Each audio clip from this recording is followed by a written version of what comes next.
so are we doing anything? Just waiting? I'm gonna go wait outside. It's sunny and I'm.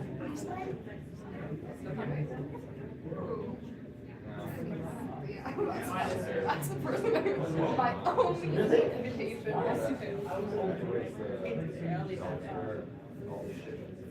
Yeah.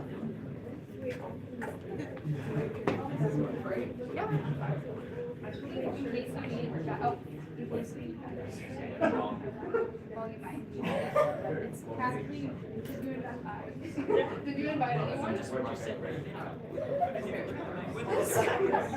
I love it. I made it that a long time ago, but it's still fun. Yeah. Well,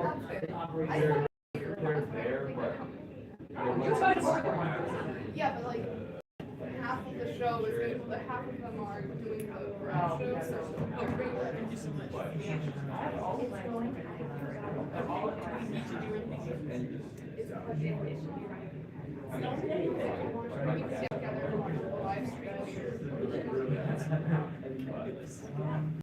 She's got it set up.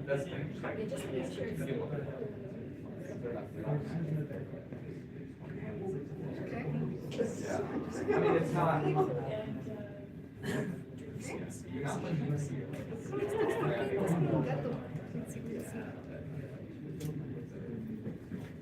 Invitaron 3 personas a sus novios, incluido. No, It's not really bad.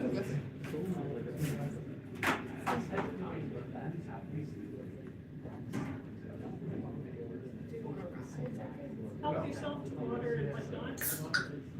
We'll save the solid refreshments for intermission, but you might need a drink. So thank you to Dominic for bringing it along for us this evening.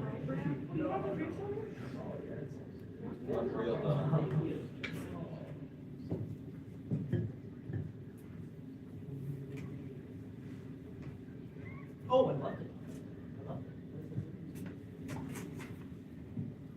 Hello, sir. Good, how are you? This one? How did you get around this? Pull it out. No, it's free. Oh, yeah. Whatever it is, Yeah, we're having a draw after. Yeah, that's the table. Toby needs a raffle ticket from Sorry? Toby needs a raffle ticket. Oh, yes, Toby, here, let me help you. Yes. It's really not that good. Yeah. There you go. You're gonna have to come to the show to find out. That's probably good. Are you gonna do the draw? Well, I feel like if I have to, yeah, the whole upfront labor, I kind of want to do the fun part. Do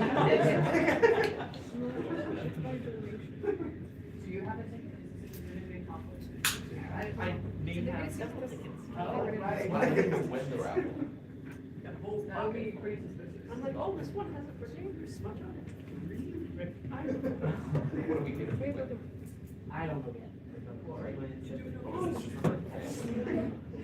Yo creo, es muy buena. Tiene la pieza más larga. Glorious Better. So is it like dislocated? Yeah. Yeah. Just trying to start. Right. Cuddling accident. That's one that's big. The best one out of this selection or the best classic pop? It's one of the best spots to fall. Hi, John, are you joining us? I think on a plane. What is? I don't know. There's some. I think I just used to give as a kid. Well, you can Like, just start there and then come here. Because we will start doing some. why did you Oh, on a plane. We're talking about what the oh, they started saying it. I get ginger ale because of my spouse. Yeah, I don't do it for that, it makes me feel. When you're on a plane, just put a streamline package, then I'm like, I need diet. Streamline it. Yeah, it's my favorite class to teach. Or and this is sometimes what they I have these doing. seltzer bottles. They're like cranberry lime. That's great. That's one of the flights from Yeah. Yeah, the cranberry. Well, you're so very young, you got many years ago, I'm 17, so.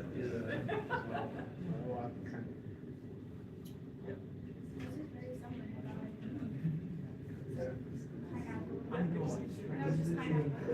But it feels in a way like there's a coconut essence. Yeah. It like it belongs there, so I can use it there. Yeah, my husband tries to transfer certain hospital into long-term care in 2 weeks ago. So, that's not That's just awesome. like as you're knowing that it's taking care of it. Where did you get that from? Like, 8 months in the hospital.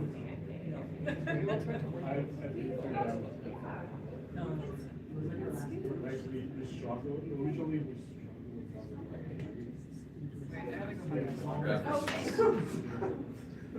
That's a big love right now. Prodigal son. When I had surgery, I couldn't get out of it, so that was the Yes, catalyst. yes. No, I'm just here for fun. And then once we crossed the threshold of the hospital, it was no more. So it was- Wow. So, we'll find out later. It is. Hey. Thank you. Did you get a raffle? Okay. I am, yes. First, they put me first for something. There you go, sir. Maddie's last, that would make sense. Eight as well.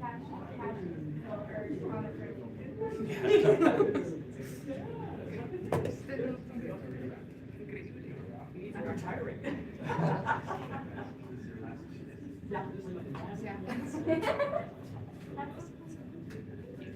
Oh, that's right. He's early. I mean, he never showed up on time. You always Me sometimes. Was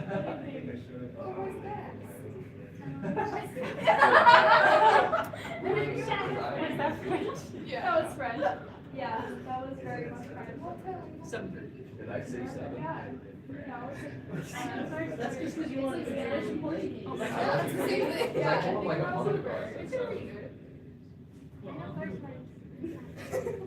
like that. How do you put it up?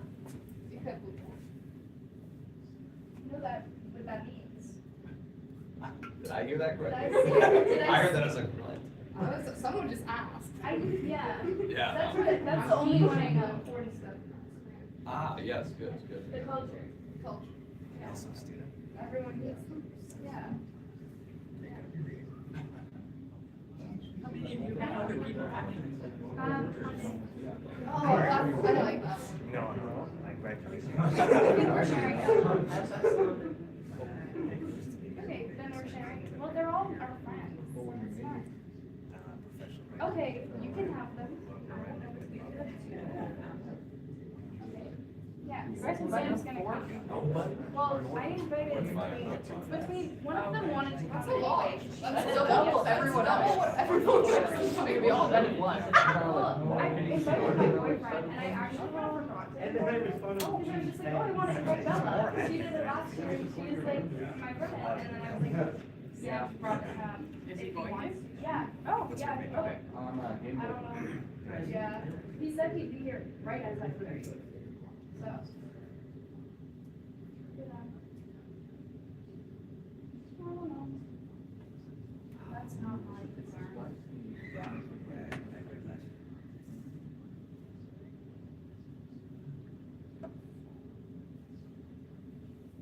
Who else is gonna smile?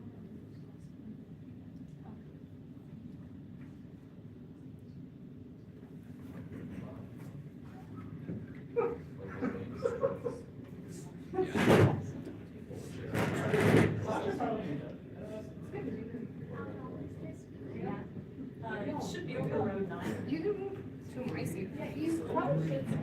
Yeah. Yeah. 1, 2, 3, 4, 5, 6, 7, 8, 9, 10. Sam. No, you're okay. Yeah. She's there like first day.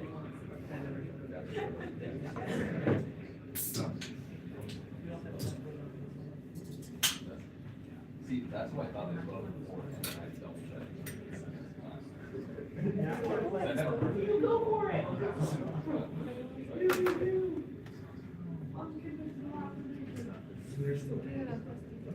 I'm sorry, what? Nah, it's not.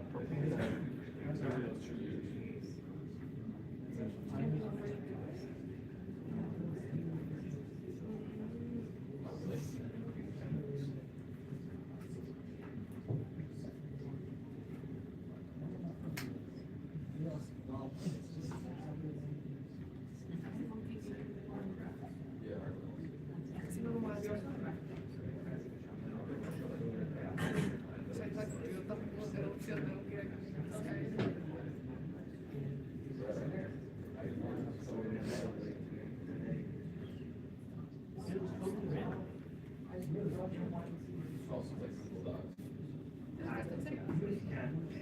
Not at all.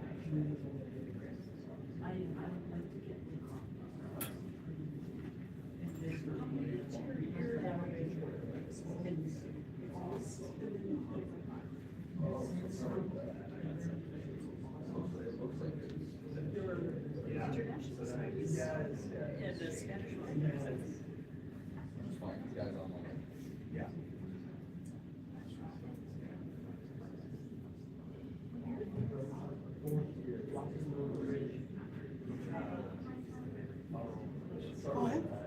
That's impressive. So what happened?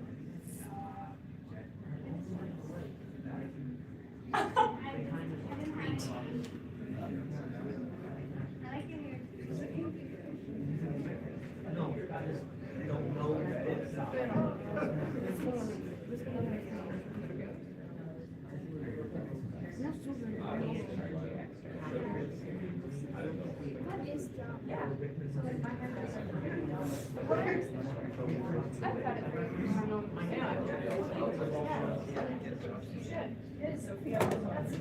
Yeah. But I cut my own hair too. Yeah. I, So many templates. well.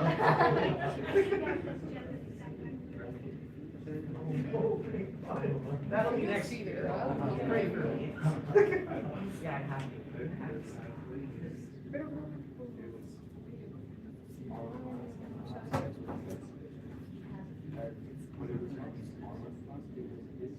This is so much about you.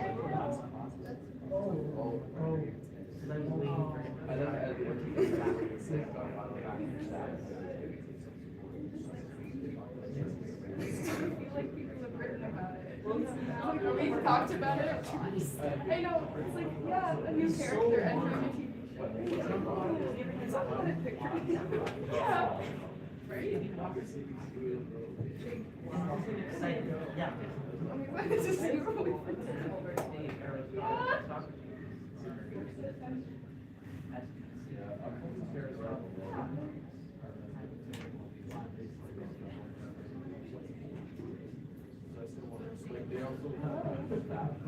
And it's literally that for an entire block.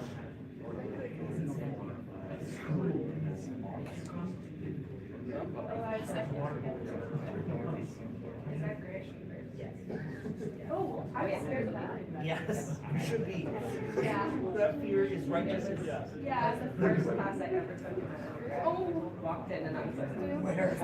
When did you take it from him? well, it was 105, like, I mean, he was my first prof. Yeah, he gives the intro class. Yeah. Philosophy 101? Yeah, that's where I heard like awful things. But he's gotten way chiller. I'm taking him right now and Oh, wow. he's like, he's been pretty light. Maybe it settled and gotten back to them. Yeah. Yeah. Yeah. I don't know, but I planned my entire last year around it, because I know I have to still take my philosophy.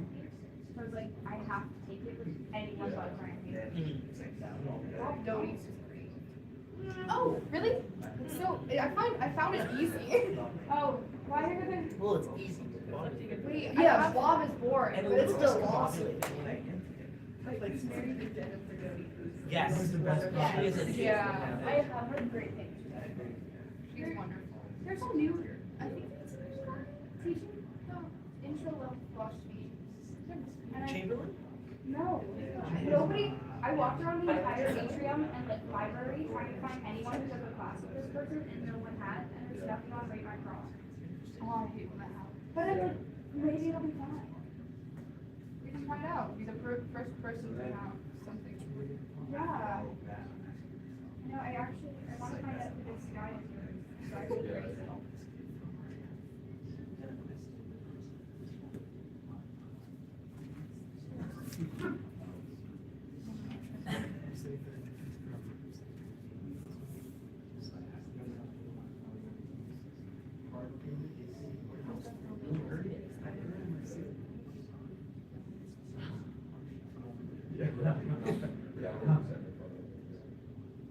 A ver si tipo anciano hablado.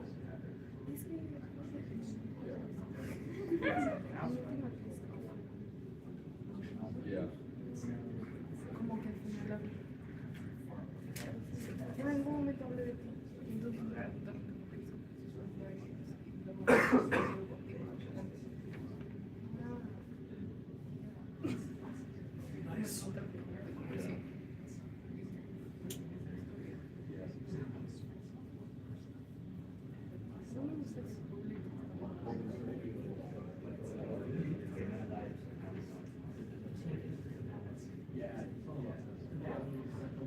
So, yes.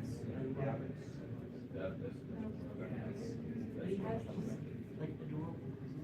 Yes. That he kind of uses to like. Yeah. The valley. I love him. I hate him. And then you'll get awkward and you'll kind of look down and then he'll ring.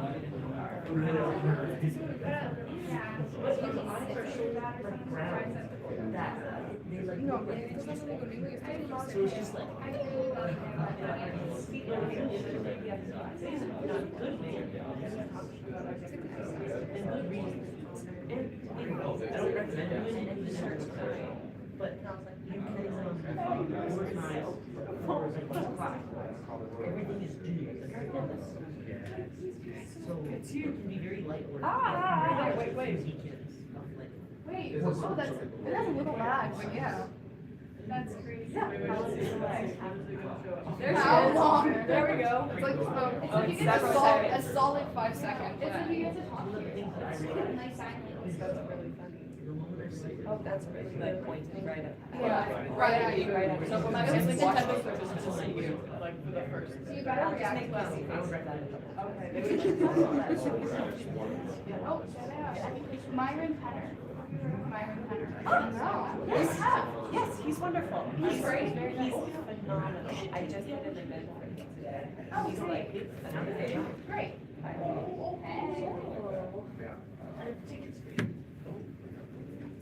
Hi, he wants us right. Okay, this is really good. Oh, Ralph. Oh, I don't know, so.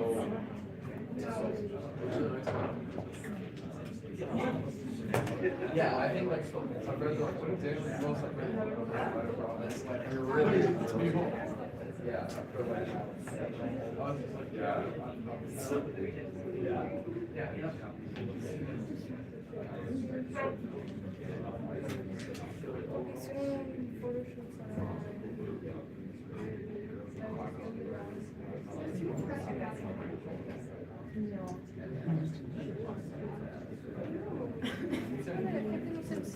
This one's that one is thank you.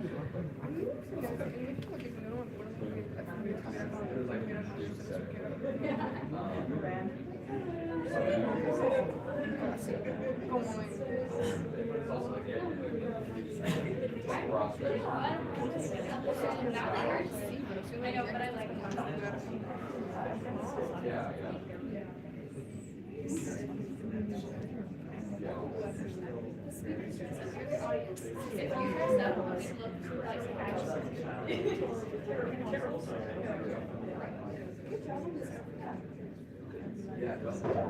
It was like. Yeah? You do, and Yes. Okay, great. All the investments. Elijah got us covered, so.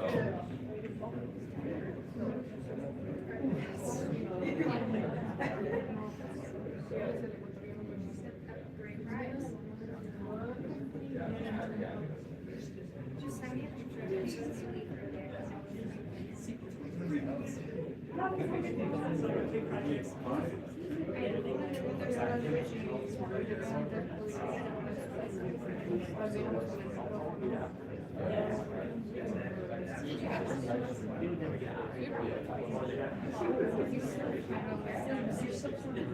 Yeah.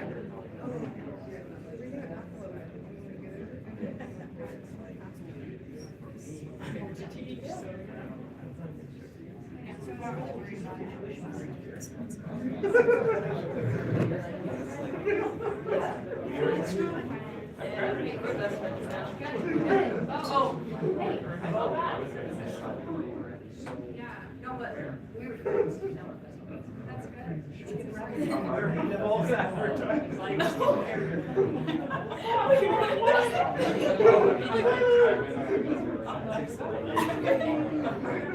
He was like, oh, that's awesome. Because you were. Yeah, I was like, no.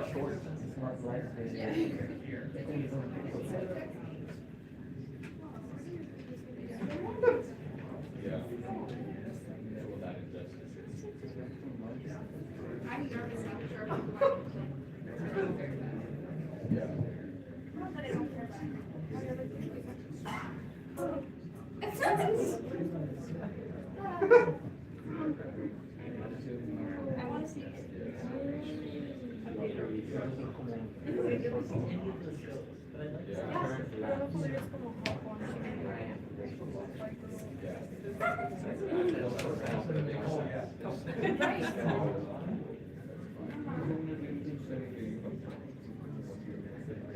You did?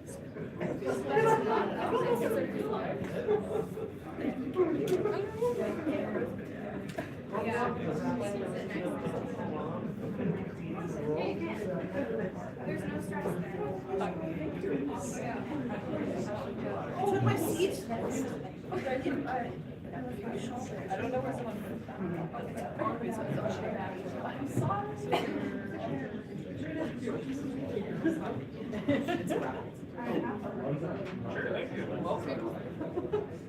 Yeah.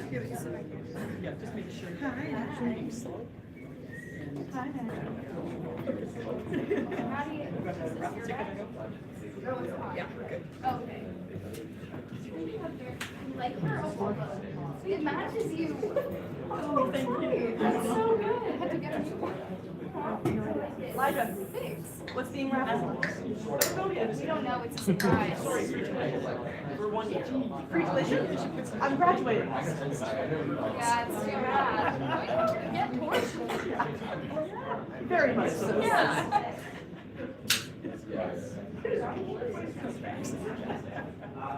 They're also.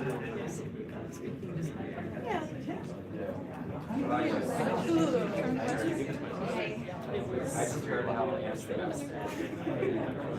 Elijah, does the one computer have to be used immediately? Non-transferable? What about my sister? Already gets free tuition.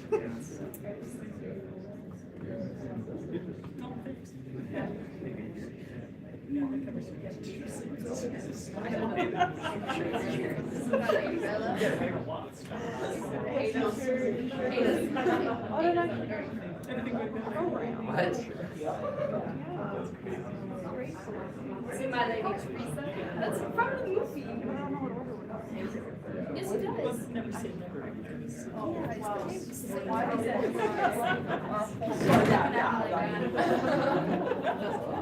I felt so.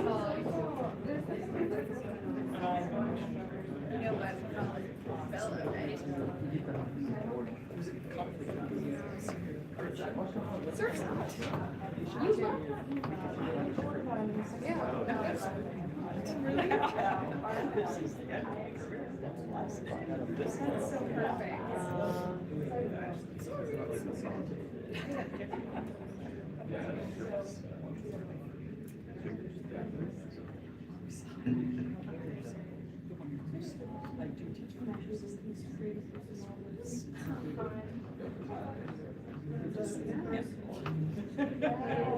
Matt, you're going last. Finish strong. That's last. You beat Got 7 minutes left.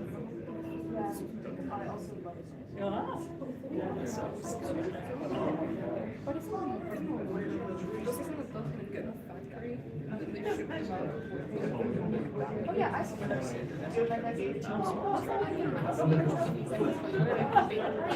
She's your trophies. Hey, Chloe. I'm good. It's good to see you. Not Chris. Aw, that's so sweet. I'm glad you're here. We're taking it, right? Don't listen to my guy. I see your hair. No, that's all right. Okay. Well, I love this.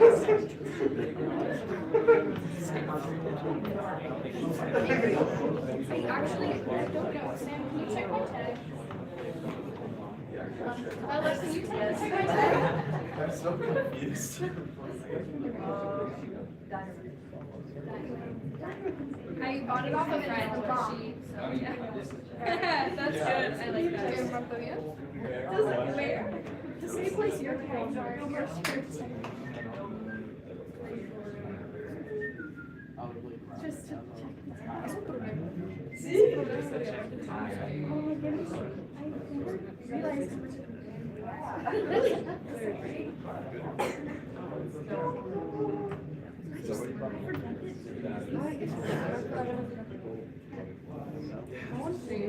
Not like really serious. Yeah, no presents of that.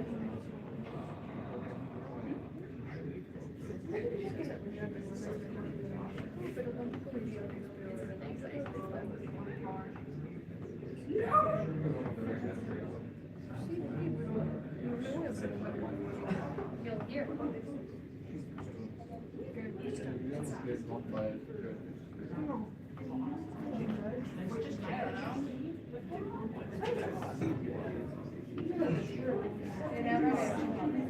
Thank you. Do you know Charlotte? She's in art and design. Yeah, probably. Well, you've spelled it for me. People would watch me. I kind of figured. Yes. Just pretty unnoticed. I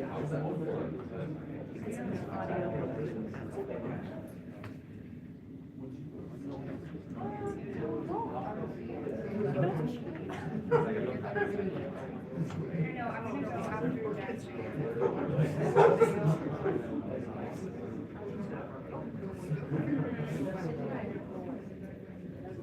Oh, I want to see the camera. Do you have a video of you doing it? Yeah.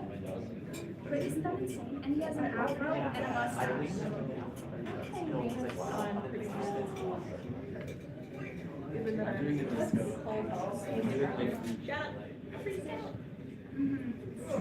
Yeah, we choreographed it today.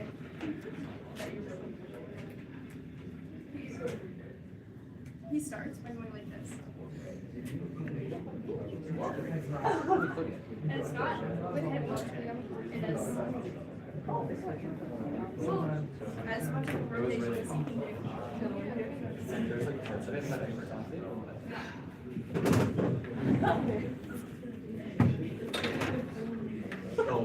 He has that in dancing practice.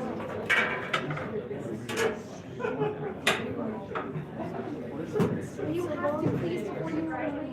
Nobody's gonna do it. You have to bring your moon boots.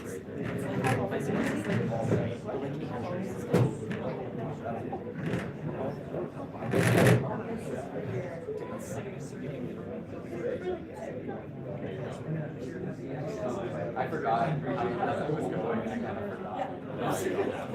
That's not a I also can't change that. I think I did like first half. Not many people.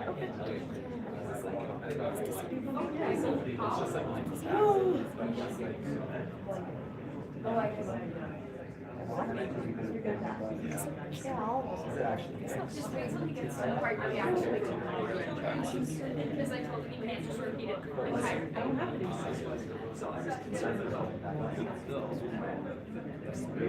Yeah. I was just worried I would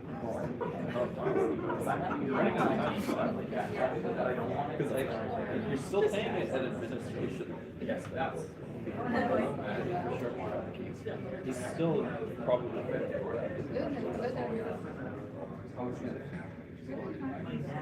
so do you have like He does this. site that you can go to so it's your form? Yeah. I was like, I'm gonna so you should make sure you use that part of the time. We just discovered it. Well, you were just saying how you were kind of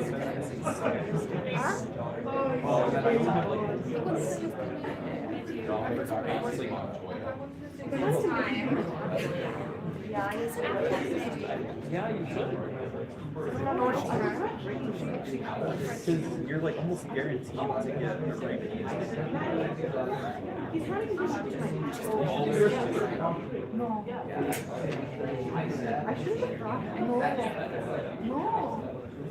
You track skills. I know you said you found it today. I didn't get one back last year. Yes, I have to. And they don't always take into account how much I pay for tuition. Because you do that at like $10,000. Yeah, I And mean, then it all went down the drain. I mean, did you actually pay anything in taxes? Did I actually pay anything in taxes? Yeah, because usually they just take it out of your paycheck. But if they didn't take anything out of your paycheck, that's why you wouldn't get anything. No, I had to pay. Then you should have gotten it. Yep. Okay, well, why didn't I don't know. you file it? I had to pay like $400. Supposed to pay us. Well, you should have got that back then. Yeah. Why didn't I don't know. Because the government is stupid. If you want to look at my taxes and tell me what I did wrong, I'm more than Were happy. you a full-time student? If you're a part-time student, you get like $1,200. Get the Canadian workers benefit. But because you're also like super low income, because you're working part-time, you should get like $2,000.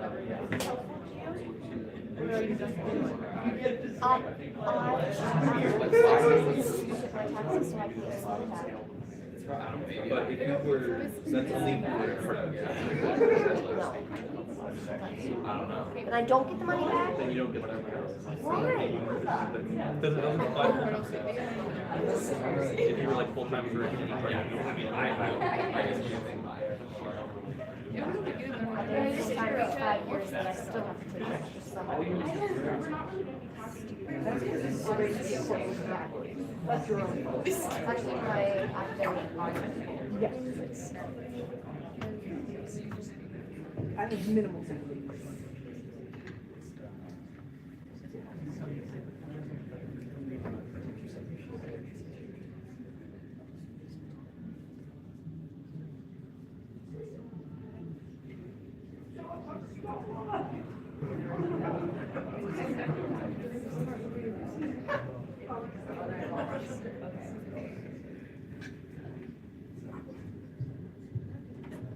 Good evening. Welcome to Vignettes, an intimate evening of story. In case you don't know me, my name is Loran Brown, and I will be your MC this evening. We'd like to acknowledge that Trinity Western University is located on the traditional, ancestral, unceded territory of the Stolo people. Pursuing our theme of truth and reconciliation this semester, we had the opportunity to work with memoirs by First Nations authors. We hold their stories in our hearts. This class is listed as Adventures in Narrative Nonfiction. And for some students, MCOM 369 is the first opportunity they've had to look at their lives and experiences as raw material for true stories, memoir, travel writing, personal essays on topics in which we're passionately interested. One of my great joys as a mentor to young writers is the trust we establish in our classes. Our lives are rarely simple. The honesty with which we explore them is a blessing essential to our healing as individuals, as people of God. This year, I asked my students to write either an artist statement about their piece or to answer the question, what did you learn about yourself as a writer from your work in this class this semester? I tried to answer that question too as I prepared my remarks for tonight. My swan song, as I started to think of it, aptly, swan song is defined as a person's final public performance or professional activity before retirement. This Vignettes event is my swan song, my last class after 25 years of teaching.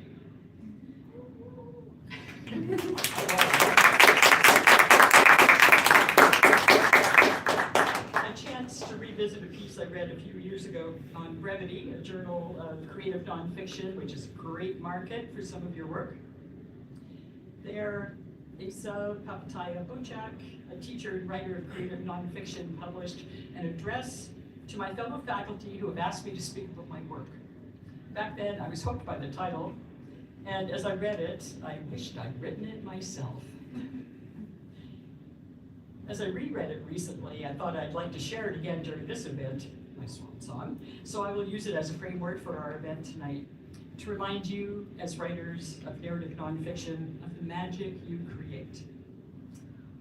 And to inspire you, our audience, to take up a magic word wand of your own. My work, Buchak began, is to write this sentence and revise it into that sentence, to take this word and replace it with that word. Oh yeah, we're all familiar with that. She said, my work is a novel I wrote from 5 to 7 a.m. for more than 2 years, and that will never be published. Gosh, yes, recognize that. I have a completed novel that I will be using as my retirement project to find a publisher.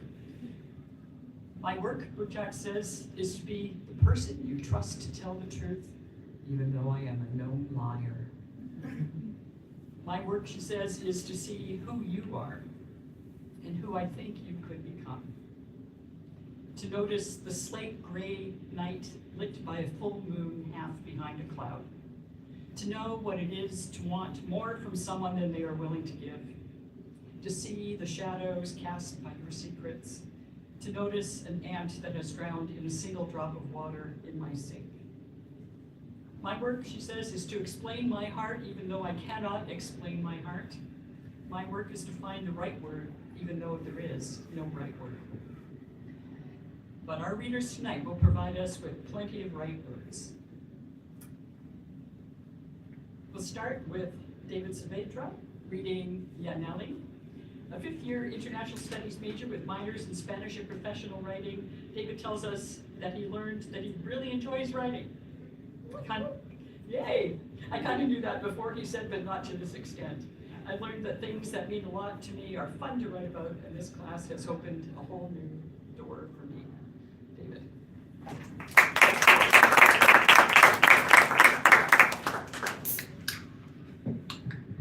Alright. You guys hear me? Good? Alright.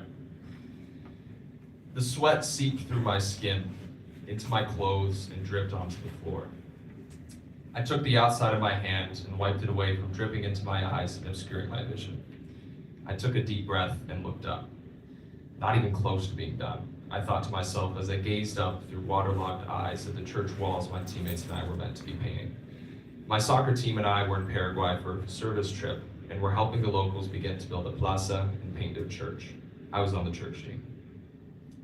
There's no way we're gonna be able to finish this in time. We don't have enough people and we won't be able to. Hey Dave, can you translate for me? My teammates' voices interrupted my self-deprecating thoughts and brought me back to the present. Being the only team member that spoke Spanish, I was the de facto translator and got called upon a lot. I walked over to see one of my teammates surrounded by a couple kids staring intently at his head. They spoke a few words to him. "They want to touch your hair," I told my teammate with a wry smile. This was a request he was asked a lot, as many of the local Paraguayans had never seen a black man before, much less his hair. My teammate kindly obliged and bent his head down so they could touch his hair, so they could touch. Eyes widened and jaws dropped as they ran their fingers through his hair. "Que lindo," softly exclaimed one of the little girls, eyes full of wonder and a brilliant, sweet smile etching across her face. I took notice of her immediately. Dark brown hair, tan skin, probably around 7 years old. Her reaction was pure, full of innocence and awe, entirely immersed into the experience of touching my teammate's hair. I cracked a slight smile, turned, and walked away. I had a lot of work to do. A couple days later, our time in that community was almost over. The local kids ran throughout the nearly finished church, pleading with us to spare a couple bottles of Best Power, a Paraguayan energy drink that looks very similar to Powerade. As I mulled over who to give the last couple bottles to, I recognized a couple faces, including the little girl from days earlier. She was wearing the same red shirt with the word princess written on it. I asked her if she was a princess, to which she nodded emphatically. I asked her friends if they thought she was a princess, to which they shook their heads emphatically. Classic, I thought to myself and smiled. "Cómo te llamas?" I asked her. "Yaneli," she said back to me. I decided to give one of the last bottles to her, to many of the other kids' dismay. I walked away again to see if I had any more work to do, but could not shake the thought of how sweet that little girl was. Before we left the town, the church had kindly decided to provide a meal for us and hired a band to perform as we ate. While my teammates sat with other people our age to enjoy the food and music, I decided to spend the time with Yaneli and her two friends. We sat in a loosely formed circle, but I made sure to sit next to her. I wanted to know her story. I attempted to have it as substantive a conversation as one can have with a 7-year-old. I found out that one of her friends sitting with us, only a couple years older, was her aunt, which slightly perplexed me. She chatted much about her mother and her other family members, but never about her father. I guessed he wasn't very present, if at all. She also neglected to finish her helping of lunch, to which I asked her why. She said she was saving the leftovers for her mother. A little girl who wore the same dirty shirt multiple days in a row was saving food for her adult mother. I thought that was quite profound. I wasn't the only one to recognize this little girl either. One of the leaders of the trip and head of the organization we partnered with pulled me aside and kindly asked if I could translate for him as well. He told me to tell her she had a beautiful smile and implored her to stay connected to her community. She responded timidly, gnawing on the spout of the bottle I had given her earlier. I can't remember much of what else we talked about, to my dismay. What I do remember was a pure, unfettered joy. We walked through and around the freshly painted church and red-ribbon grounds of the plaza, enjoying each other's company. When it was time to say goodbye, I asked to take a photo with her and her two friends, wanting to remember as much of the afternoon as possible. I wrote her name down on the notes app on my phone, which I spelled incorrectly. I didn't realize how much the afternoon meant to me until a couple hours later, tears were streaming down my face, and I don't cry often. Why did I feel this way? I couldn't tell you then, and a year later, I'm still unable to find a reason. That's why I'm writing this story, yet again. I've seen hundreds of kids throughout the whole trip, and never cried over them. I participated in numerous ministry events with kids in multiple countries throughout my life. I've developed similar friendships with others, yet never reacted that way. Yaneli was an anomaly. But why? I wanted and still want to find a reason for the emotion I felt that day. Perhaps I need to dig deeper, or maybe there is no reason at all. Regardless, I'll remember that day for the rest of my life. A little girl with an adorable smile, a shy blissfulness, and a generosity shared her leftover meal with her mother when she was rarely able to eat until full. One thing I know for certain. My sadness of leaving her had nothing to do with her being poor or feeling sorry that she only had a couple pairs of clothes. It was a genuine human connection. She was my equal, una princesa, and my little sister for an afternoon. And I cried because I made a friend I will probably never see again.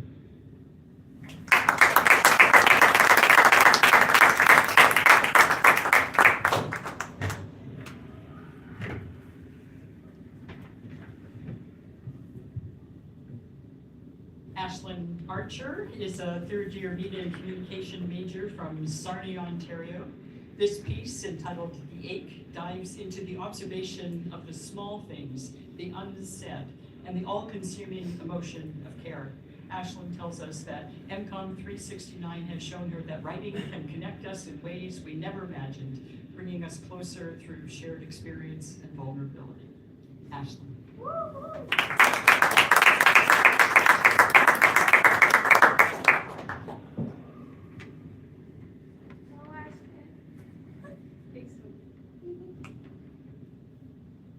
Can you all hear me okay? Okay. The Ache. There's an old man in the movie theater, his cane resting against the red plastic seat, gazing up at the Space Invaders arcade game. He isn't playing it, just watching the demonstration. Your heart aches for the child inside, invisible through the grays. He is alone. You need to hear his story. You need to hug him. You need to stop looking. Christmas lights hang from the frame of the small houses lining the street. The bill climbs higher every year, yet they still put them up. Inside, they don't see the beauty. They don't, but you do. You see the sacrifice, the stiff fingers in the cold, all to bring a second of joy to those driving by. You think about how much people offer the world without ever being told it matters. A tear stains your cheek. A single dandelion grows through the crack in the cement. It is a beautiful picture, but you can't help but wonder if it knows what other flowers look like. If it was blown too far from the rest. If it thinks the world is gray and dark, despite giving a message of hope. Do the people walking by notice its beauty, or do they see it as a weed? You hope it's not the latter. There's a man yelling vulgar words, most incomprehensible, as he relentlessly kicks the city garbage can. His bike and 3 plastic bags have fallen. His torn clothing can't keep him warm in the harsh winds. Some people walk by and laugh, others cower in fear. You look around to scrunched up faces and glaring eyes. It was never his fault. The pain in your chest tightens. He's someone's son. A family sits at the table across from yours. Parents on one side of the booth, 2 children on the other. They look about 13 and 10, though it's hard to see their faces. You can't help but listen when their mom tries desperately to have a conversation with the 2 kids, whose faces are glued to the screen in front of them. The pit in your stomach deepens at the look on her pleading face. You need to hand her a moment back, to pause the screens, to lift their heads, to let them see the love reaching for them before it grows tired and learns to be silent. Walking past the park by your house, a man throws a football to his son, the bright sun reflective of the joyful nature of this moment. You smile, catching their feelings like a highly contagious cold. Why do you ache for them? Why do you think about how fleeting it is, how neither will be that young again? So many people don't have good dads. A father figure is important. You hope their relationship is healthy and stays that way. You keep walking. There's a girl sitting on the couch across from yours at the house party, talking to her boyfriend. You don't know her as much as you like to. She seems sweet, quiet. People have been drinking too much, and the music is too loud. You get into a conversation with the guy beside you, though it's not a very engaging one. You look back over to see the pillow slide onto her lap as she hugs it. Suddenly, you know her very well. Does no one see their own beauty? Does she not feel worthy of the attention she's receiving? You wish you could help, but you know better than to think it can be fixed. At the bus stop, a woman stands without an umbrella while everyone else crowds under the shelter. Water darkens her coat, and her hair clings to her face. No one offers to make space. Cars pass, spraying the curb. When the bus comes, she steps back and lets everyone else board first. You think about how often the gentlest people take up the least space and get the least in return. The unfairness of it settles in your chest. You want to hold the shelter open for them, to insist that there is space, but the bus will come day after day. There's a father who tells his daughter that she's too sensitive, that she feels too much. How could she see it that way? Sure, her heart carries more than she might like it to, but who would she be if she removed it? Without the ache, there can be no appreciation. If beauty lives in these brief, fragile scenes, and in these unnoticed kindness of ordinary lives, then the care is the only honest response. In a world as profound as this, the ache is not a burden to escape, but proof that I am truly living in it.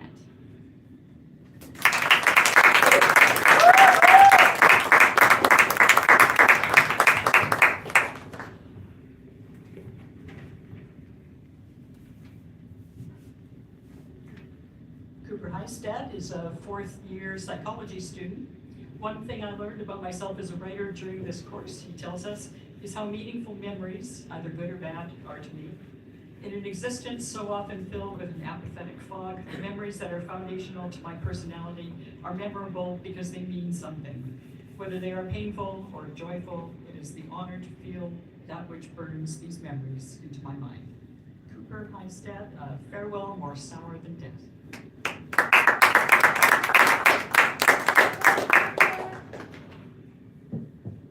Good evening, everyone. Okay, I hope you enjoy. The warm sun stung our eyes as we quietly filed out into the parking lot. The June air in England heavy with a familiar humidity. Somberly, we shuffled together onto the pavement, mingling as we packed tightly in front of the bus that would take most of us home, at least what would now be called home.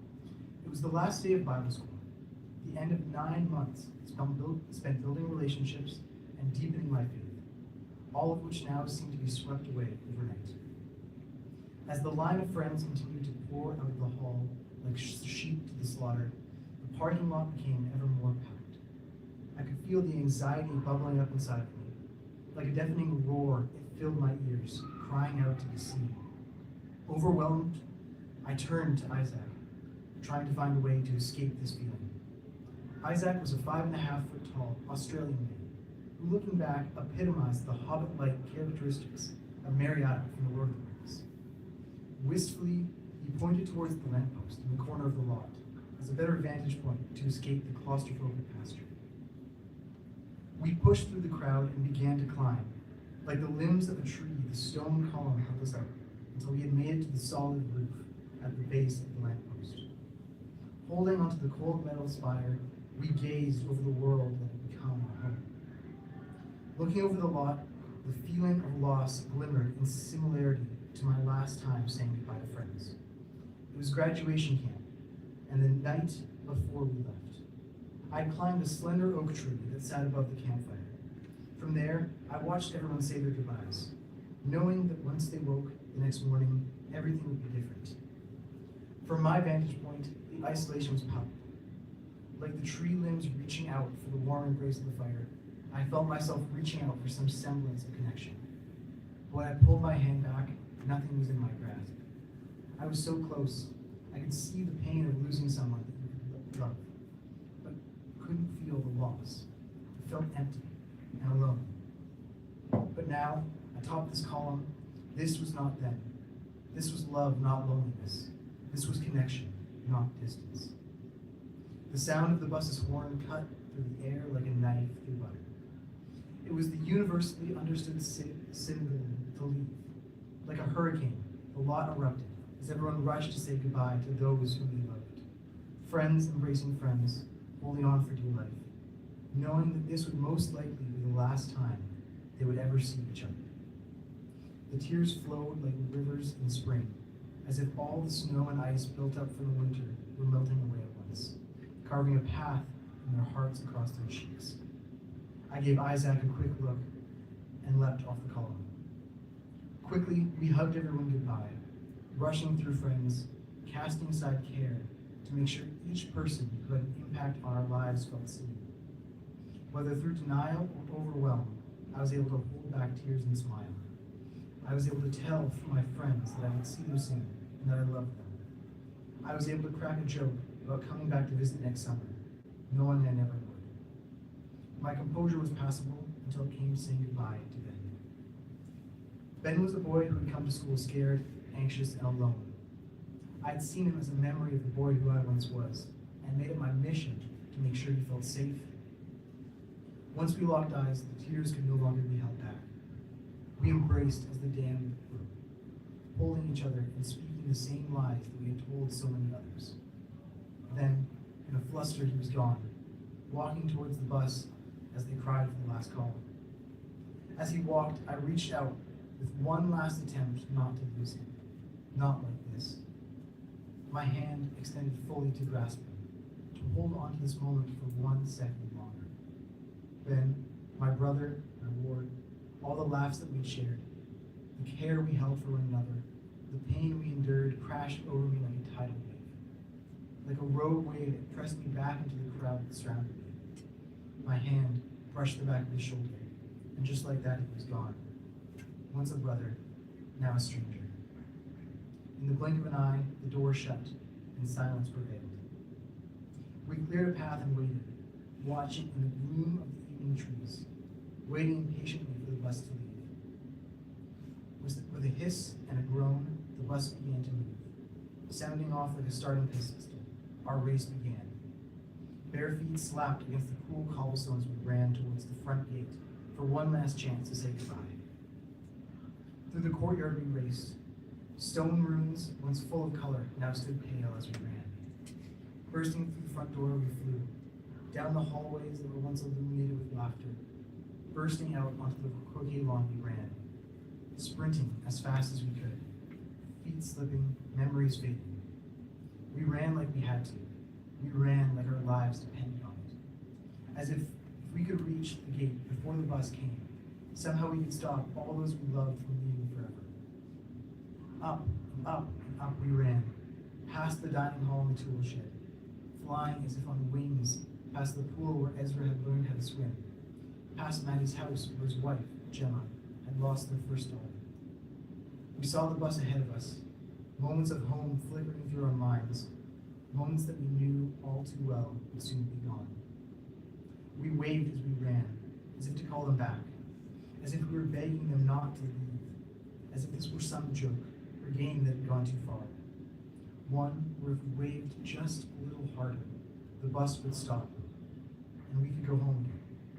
And life would be as it always has been, trying hopelessly to usher them back into our lives. Finally, our legs could not keep up, and the bus pulled away. Slowly, we stopped and watched in silence as it drove off and around the corner. Nothing could be heard but the racing of our hearts. I turned to see Isaac standing there, helpless as he watched the road, as if hoping they would turn around and come home. Tears streamed endlessly down his face. I walked up to him and we wrapped our arms around one another. Holding tight as we wept, both of us knew soon we'd have to say goodbye to one another. This farewell felt more sour than death, for in death we would see each other again. After our final breath, we would open our eyes and be face to face with our friends. But here, we would not be so lucky. We would not open our eyes and see those who we loved. They would be gone, cast in the far corners of the earth, bound to roam, searching for some semblance of the home they had lost, bound to this fate for a lifetime with no soon release. The toil would not end. Never again would we sit and laugh or cry for one another. It is not sadness in which we embrace, but in grief. Grief because we know that what we've lost is the truest treasure that anyone can have. That treasure is the love that we share. From here, we will go on to earn diplomas and degrees, build careers, and take out mortgages.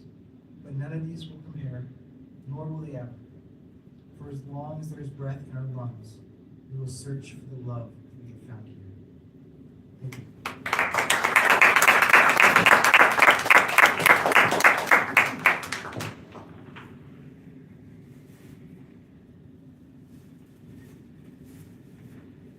Christina Pedraza is a second-year political studies major with a minor in professional writing.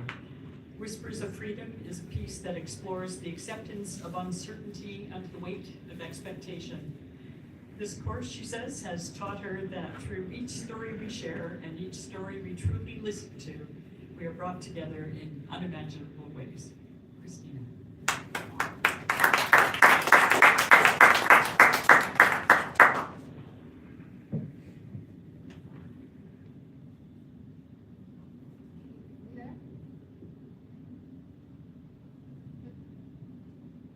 I've heard about the healing powers of the sea.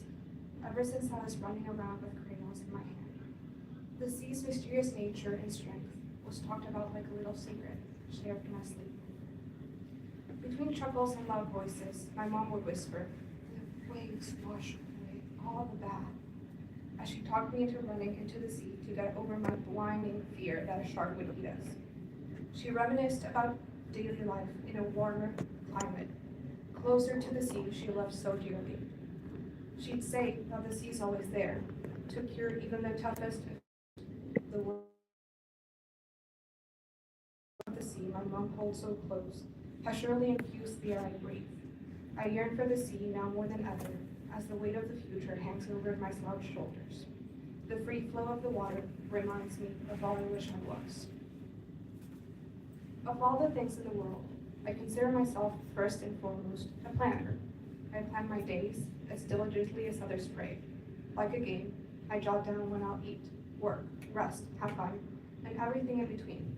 With a little bright post-it pasted to the back of my phone, I plan my plans. Although most plans I make encompass my routines for the day, the activity isn't confined to the realm of the daily. It extends far beyond that.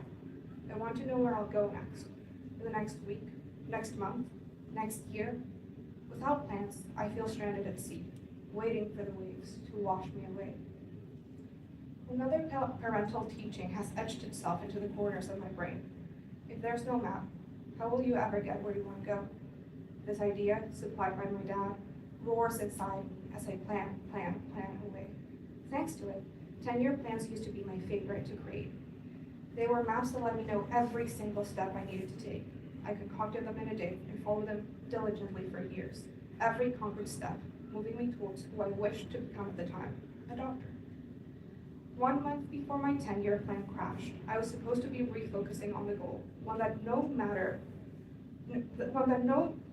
just wouldn't stick no matter how much I attempted to rework it. The previous antidote that had proved to recommit me to the plan, the promise of clinical work, seemed like a treat no longer craved by my mind. I had already tried to convince myself before, foolishly thinking that the promise of surgery and pharmacology classes would cure what was then a newfound disinterest in the path I had pursued, one which no longer enticed my hungry brain. My apathy towards medicine only grew, but my need to hold on to it expanded with it. The weight of the seemingly unending path holding my head underwater. Although I'm strong and relentless in my planning, my plans aren't always fulfilled. So, when I could no longer bear the weight, I talked to my parents in a rushed and hushed voice, caught in this space where you absolutely need to say something, while simultaneously not wanting anyone to hear. In an almost inaudible voice, I mumbled, "I think I don't want to do this anymore." Their faces contorted, half wondering what I had said, half asking themselves if it was true. It couldn't be that their daughter, with tremendous plans and enormous grit, was giving up, throwing out her seemingly carefully concocted map, one that strictly adhered to every designated stop, no more, no less. Their minds could only think of the unfinished plans, the unclear roads, the unstable life, all of which would follow when their apparent clarity. Concerns filled their minds, but they trusted me. They waited, and I left towards the sea. Surely, a person who's falling out of love with her passion would be sitting at home, scrambling to correct the course of the boat, reflecting on the enormity of her impending decision, not frolicking around in the sea. But it's impossible to stay away from the sea. The fervor of the waves crashing down, the whistle of the trees as they feel the cool breeze, the sun tickling the skin with its playful warmth. Plans crash, and there the sea washes away all the bad, as I've always been promised. There, in the middle of the blue oasis, my phone pinged incessantly. The medical school group chat erupted as everyone received their clinical placement. I breathed deeply, but my lungs didn't get full. I opened the supposedly life-changing email and saw that my hard work had paid off. But I felt nothing at all. There is no going back when I feel the water's embrace. No, not drowning in pain. The water dances around me, and I want more than anything to emulate its freedom, its confidence. I wanted to be as sure as the sea, unconcerned with the intricacies of my path, having an existence with no need for a plan. As I immersed myself completely under its tempered waters, I knew the sea was washing away the bad, finalizing the death of the plant, the death of most plants. There would be no freedom under my previous attachment to the maps. Freedom could only be felt without their constant presence breathing down my neck. The next day, I moved along, without the burden of long-living plants, trying to restrict their presence to my activities for the day. Now, the only thing to do was to be like the sea, and let the flow of the water move everything along.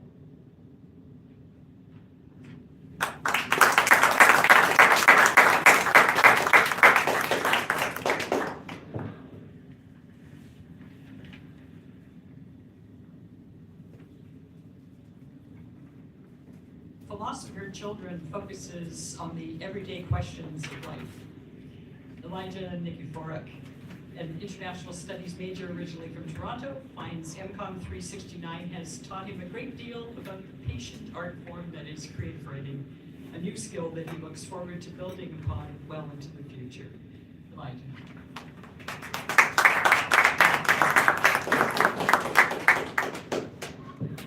Thank you. Okay. Philosopher children. We can all remember the days when we were younger, living a paradoxical life of curiosity. As children, we were barely conscious of the world around us, while at the same time, we were acutely aware of what we had questions about. We would ask typical questions like, are we there yet? Why can't I eat the dirt? Why shouldn't I play with the snails? Why can't I just pet someone else's dog? The dog doesn't mind. But we would also ask equally simple questions, such as, where did I come from? Where did the world come from? Who is God? Why do we believe in God? How big is God? And why do I have to go to school? Really? These questions and many others tested our parents' patience, yet they also contributed to the forming of our relationships with them. However, I think that these questions, as simple as they may be, are probably the most profound questions we could ask precisely due to their simplicity. In a way, we used to be philosopher children. I mean, in all truthfulness, when children ask about the various characteristics of God, they are interacting and wrestling with some of life's most complicated questions. The hilarious part is the children themselves don't even realize this, and their parents are almost always too tired to recognize this phenomenon when it occurs. Similarly, when we were younger and asked why we needed to go to school, we were becoming acquainted with the very principles of tutelage and what it meant to be learned, and especially why it was important to be someone who was learning. I'll expand on that a little later on. Stay tuned.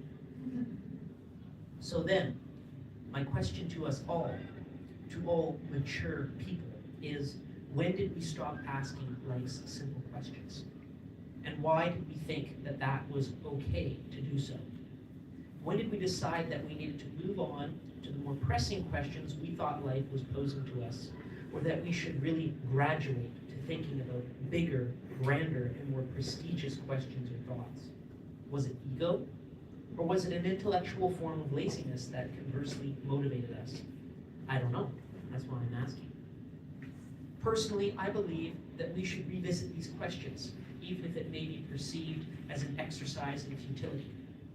That's because even if we think we already know the answer to something, oftentimes we return to a question and are open to revisiting it, we will discover a new or slightly different answer than we had before.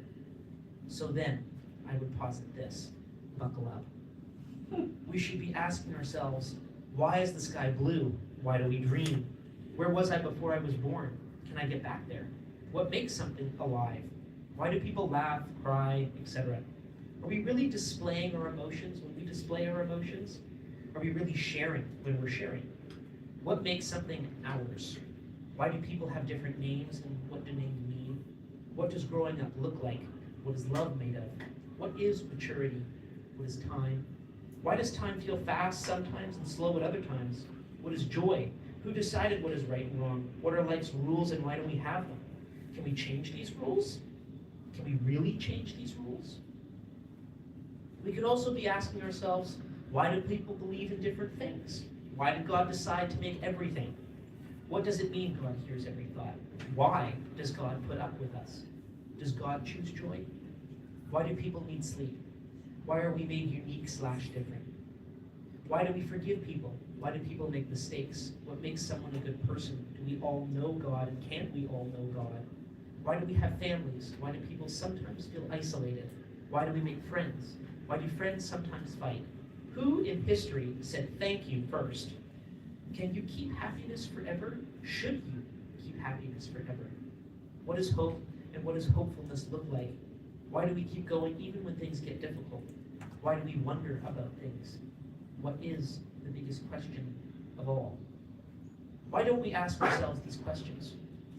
This notion came to me during a recent lunch I was having with a friend in the quaint little village of Fort Langley, British Columbia. We had been walking before, chatting at an energetic and consistent pace about life, faith, etc.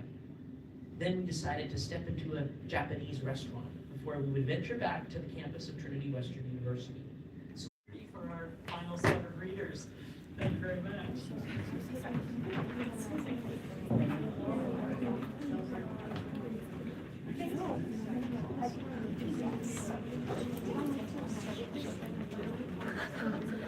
Has it been filmed? Yeah. Because I was joining the menu like but I didn't want to recording on that. I didn't want to take it off the stand today, so thank you.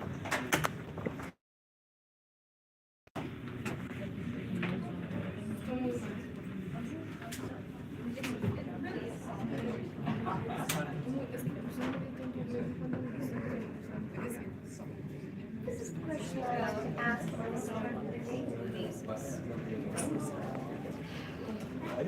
Music majors have way more writing demonstration because if you look at history courses, this is a history course that's combined with theory. So I have to do both harmonic theoretical analysis as well as historical analysis. So it's both, like I write compositions for this course, but I also write covers. Sounds like Torture? yeah. Evil? Yeah. Yeah. It sucks. See, if you took accounting, See, but if I took I took math.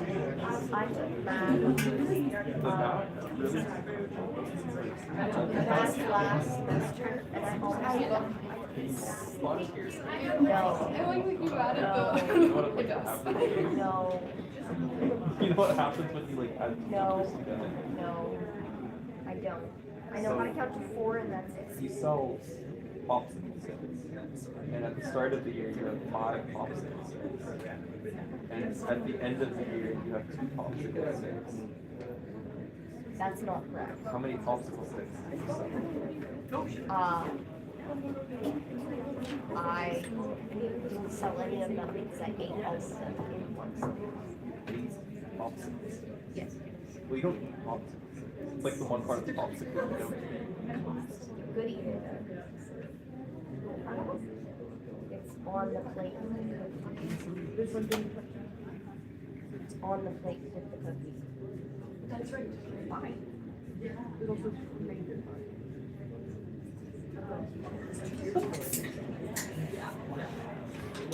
Is it rules for me to sit the rest of this and do my assignment? No.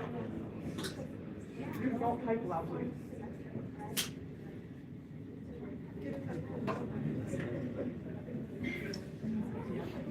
I'm just asking if you want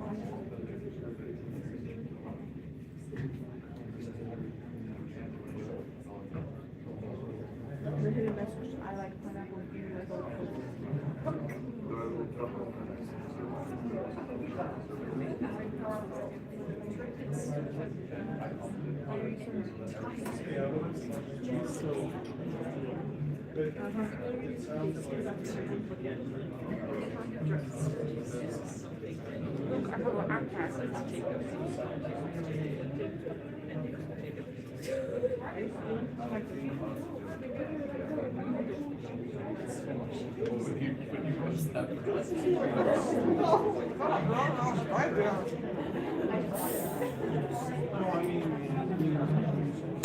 Oh yeah. But most of it's know, I was put every time I just turned the volume and play my song. Yeah, that's actually good. Sip six.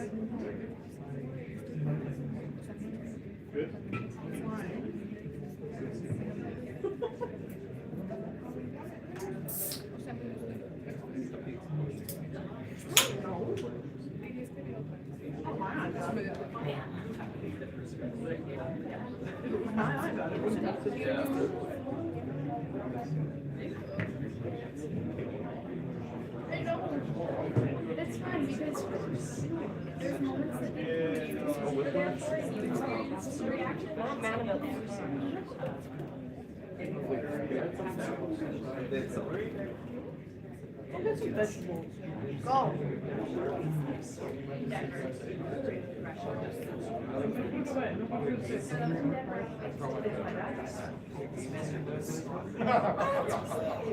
I like to play Karen a lot of times.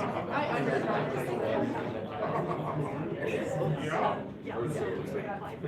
In the way he remembers. I was reading. But I thought, I always think it when I see it. Huh? Yeah? Play sip six on your iPad. It's just emphasis. Oh, yeah. That is Angelo. It's weird on the iPad, but it works. Yeah. Gets the job done. I'm so sorry that your dad left you. I Oh, know. wow.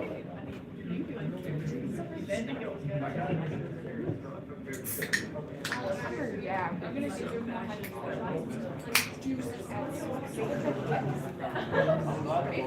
it's good. Every card vanilla.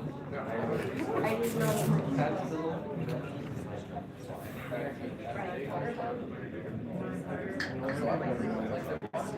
We're watching your thing and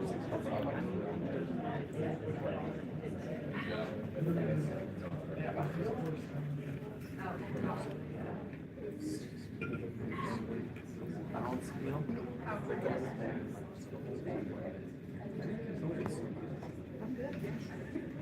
Trying to tell me something? Hey, good. Can I say something? Yeah. Yeah. I don't even know if it's just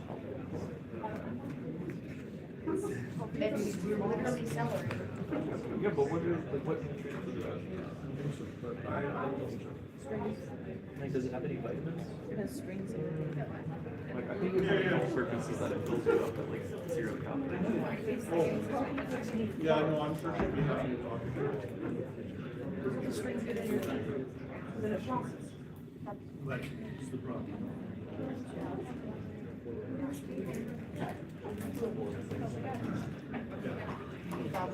No, actually, doesn't check. It'll be in the system. Has everybody got food and drinks? Yeah.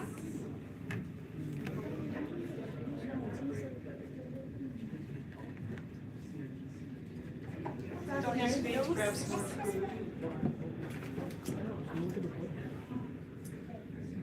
So, we have several more readers in the next half of our program. And continuing with my homage to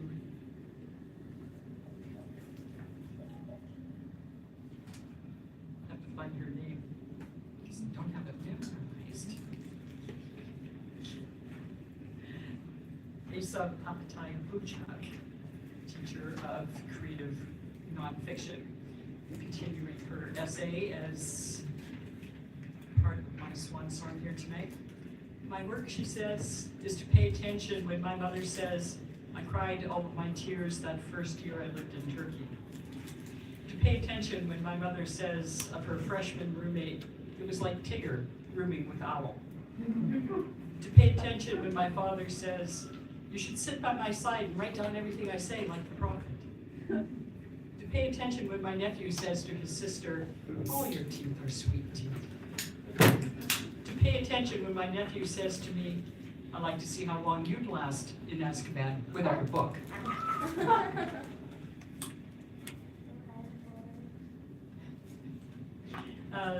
Dominic Bates Montoya, fourth year International Studies and Spanish minor, tells us that this semester Adventures in Narrative Nonfiction encouraged me to come out of my shell and not shy away when writing about personal topics. This has helped me significantly learn new perspectives about myself, my family, and my community. Dominic.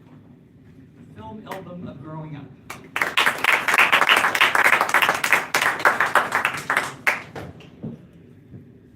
Thank you, everyone. All right, the film album growing up. When I was 4 to 7, life played out in bright colors and simple morals. Cars and Toy Story were more than movies. They were worlds that made sense. Every choice fit neatly into good and bad. Friend and foe, race won or lost.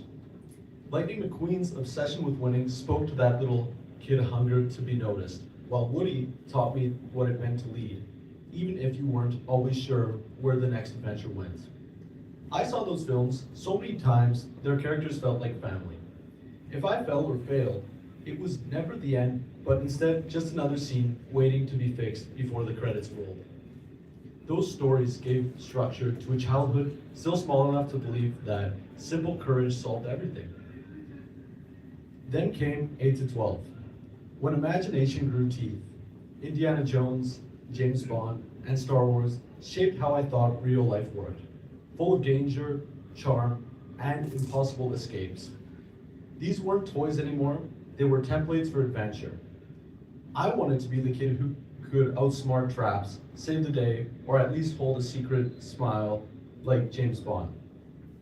Realizing I couldn't actually swing across a pit or cruise off in an Aston Martin didn't matter. What mattered was the idea that excitement meant purpose. Schools and friendships started to mimic those scripts. Solving problems felt heroic, getting in trouble felt cinematic. That age was the chase, pretending to live like the movies and believing that movement itself was meaning. Between 12 and 17, rebellion took center stage. The heroes I admired as a transition to reckless figures. The Hangover, Billy Madison, Trailer Park Boys. These weren't about quest or courage anymore. They were about chaos, humor, and breaking things just to see if they didn't fix themselves. I saw in them a kind of liberation, a license to push boundaries and laugh at the fallout. Their crude jokes and endless mischief mirrored the energy of teenage life, which was confusing, hilarious, and loud all at once. Under the comedy, though, was something truer, the desire to act untouchable, to disguise insecurity and confidence. Looking back, that phase was about breaking rules and childhood lessons without yet knowing what replaced them. Almost like jumping without seeing the landing. The rebellion wasn't just against rules, it was against the authority that no longer made sense at the time. Now, at 22, how I interpret my reel of films looks a lot different. I still love movies that stretch reality, but they hit harder when they ask questions instead of give answers. Good Will Hunting reminds me that intellect doesn't equal emotional maturity. Master and Commander now inspires me for servant leadership instead of mere conquering and coolness. These movies don't tell me how to grow. They tell me growth is never finished. I watch them now, not to escape my life, but to understand it. The screen has now become, for me, a mirror rather than a map. Maybe that's the heart of it. These stories built the rhythm of my own. Once I mimicked their heroes, now I analyze their flaws and look up to their admirable traits. In my life, I have finally come to recognize that the reel keeps turning frame by frame. This has revealed that growing up is less about the movie you're in and more about when you finally stop pretending you're the main character and realize you're the writer instead. Thank you.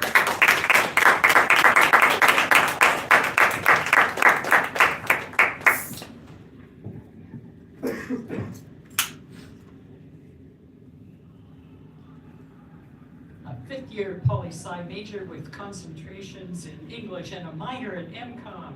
Karina Scott likes to ponder a future that doesn't take place in this reality because in this reality, she will never have $1 million. She already knew she liked writing, but this helped her to learn to write things that aren't just fantasy. Well, except this piece. She also learned to embrace her own writing voice and just let things be a little weird. Karina Scott, If I Had $1 Million.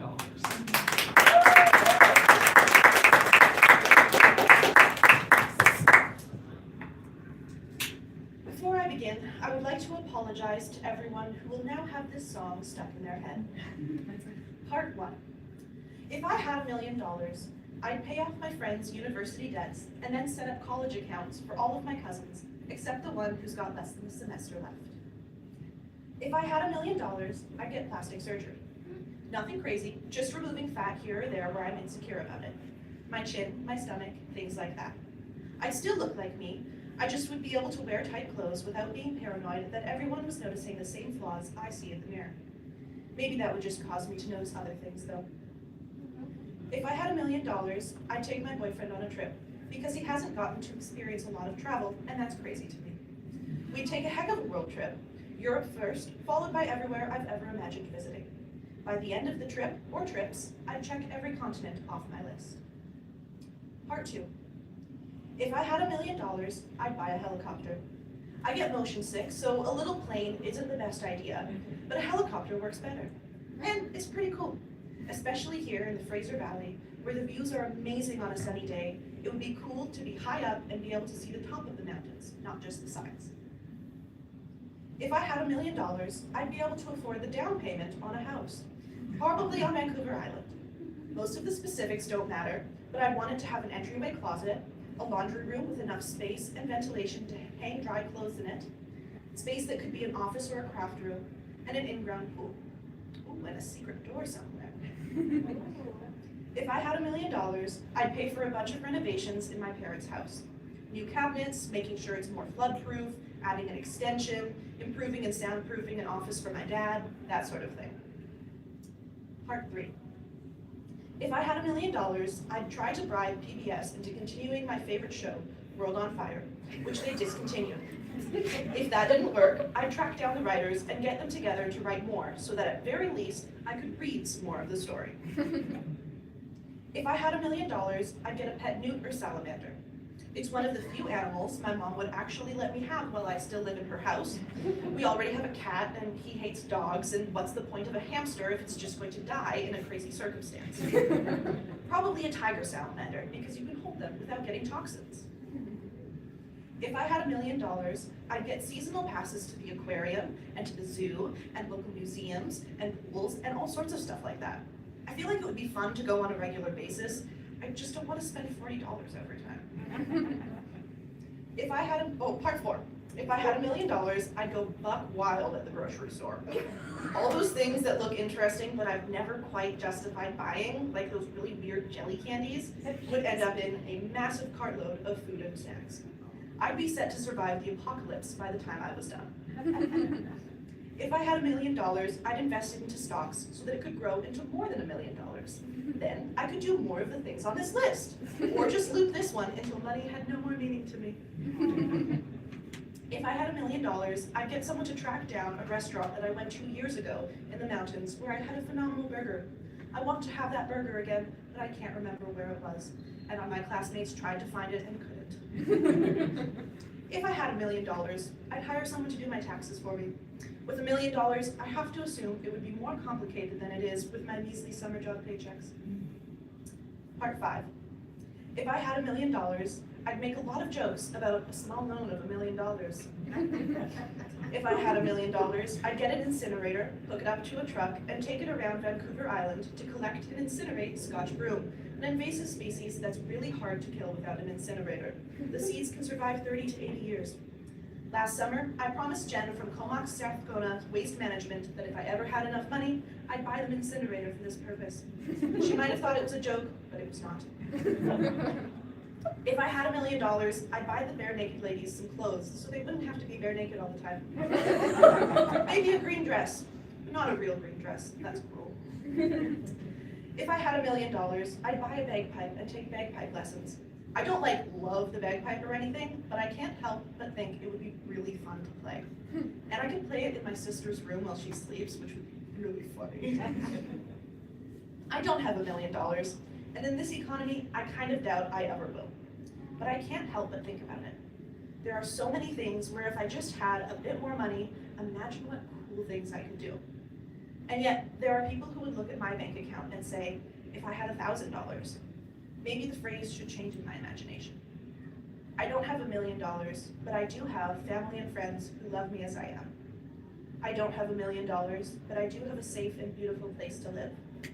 I don't have $1 million, but I do have entertainment in many forms. I don't have $1 million, but I do have food and everything I need to survive. I don't have $1 million, but I do have a phenomenal sense of humor. That's worth more than $1 million.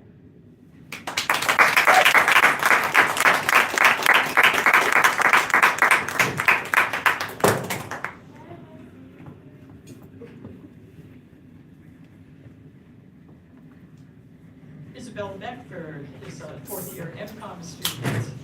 Through writing in this course, Isabella has learned that in order to be able to run towards something that scares you, you first need to back far enough away from it. Simply complicated, Isabella.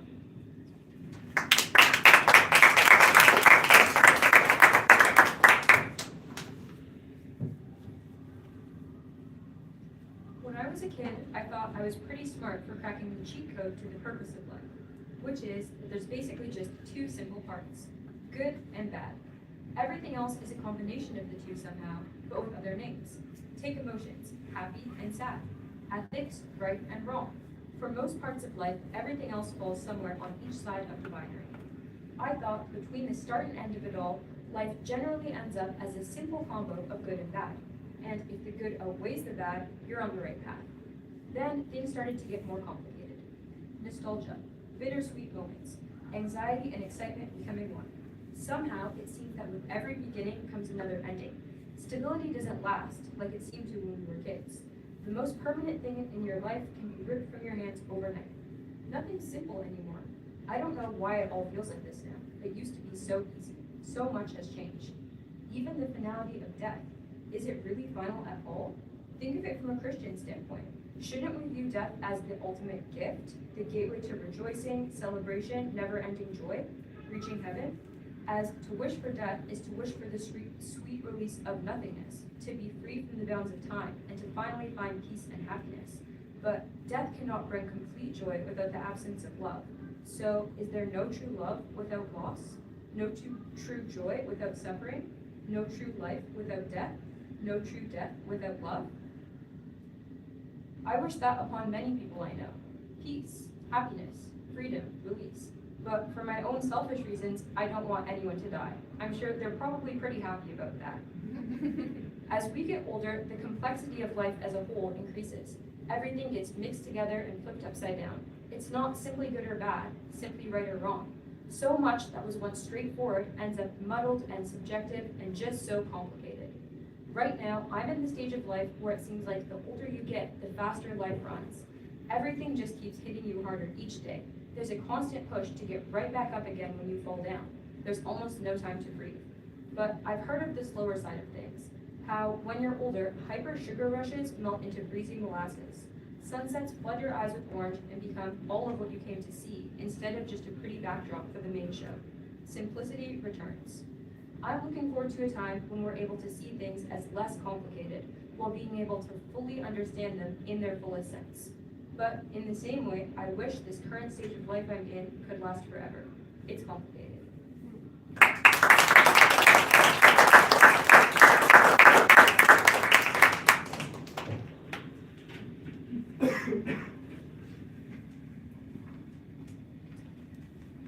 Jack says, my work is to remember that I always wanted to be a writer. And that one day my father turned to a friend of his and said, this is my daughter. She is trying to be a writer. And then he corrected himself and said, she is a writer. My work is to tell you that without art, we would be in a world without art. My work is to believe in everybody's capacity for kindness. My work is to believe in everybody's capacity for cruelty. My work is the bird of dawn, the tale of my grief, the thief of love, the city of beauties, the nest of snakes, the helping animal, the animated doll, the transformative power of love, the juice of a single grape. My work is to imagine a world without art so that there is never a world without art. Kate Hebert will read The Final Blow, a third-year psychology student. Kate tells us MCOM 369 taught her, 1, how writing can foster community, as well as being a solitary activity, and 2, that nonfiction is most certainly not synonymous with boring. Kate.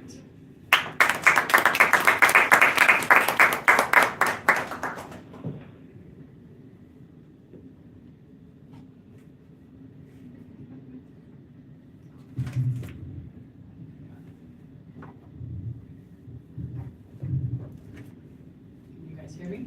Yeah. Great.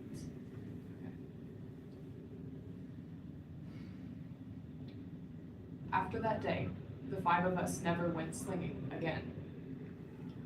At least I got good pictures for the photo gallery, I told Felicia when I got home.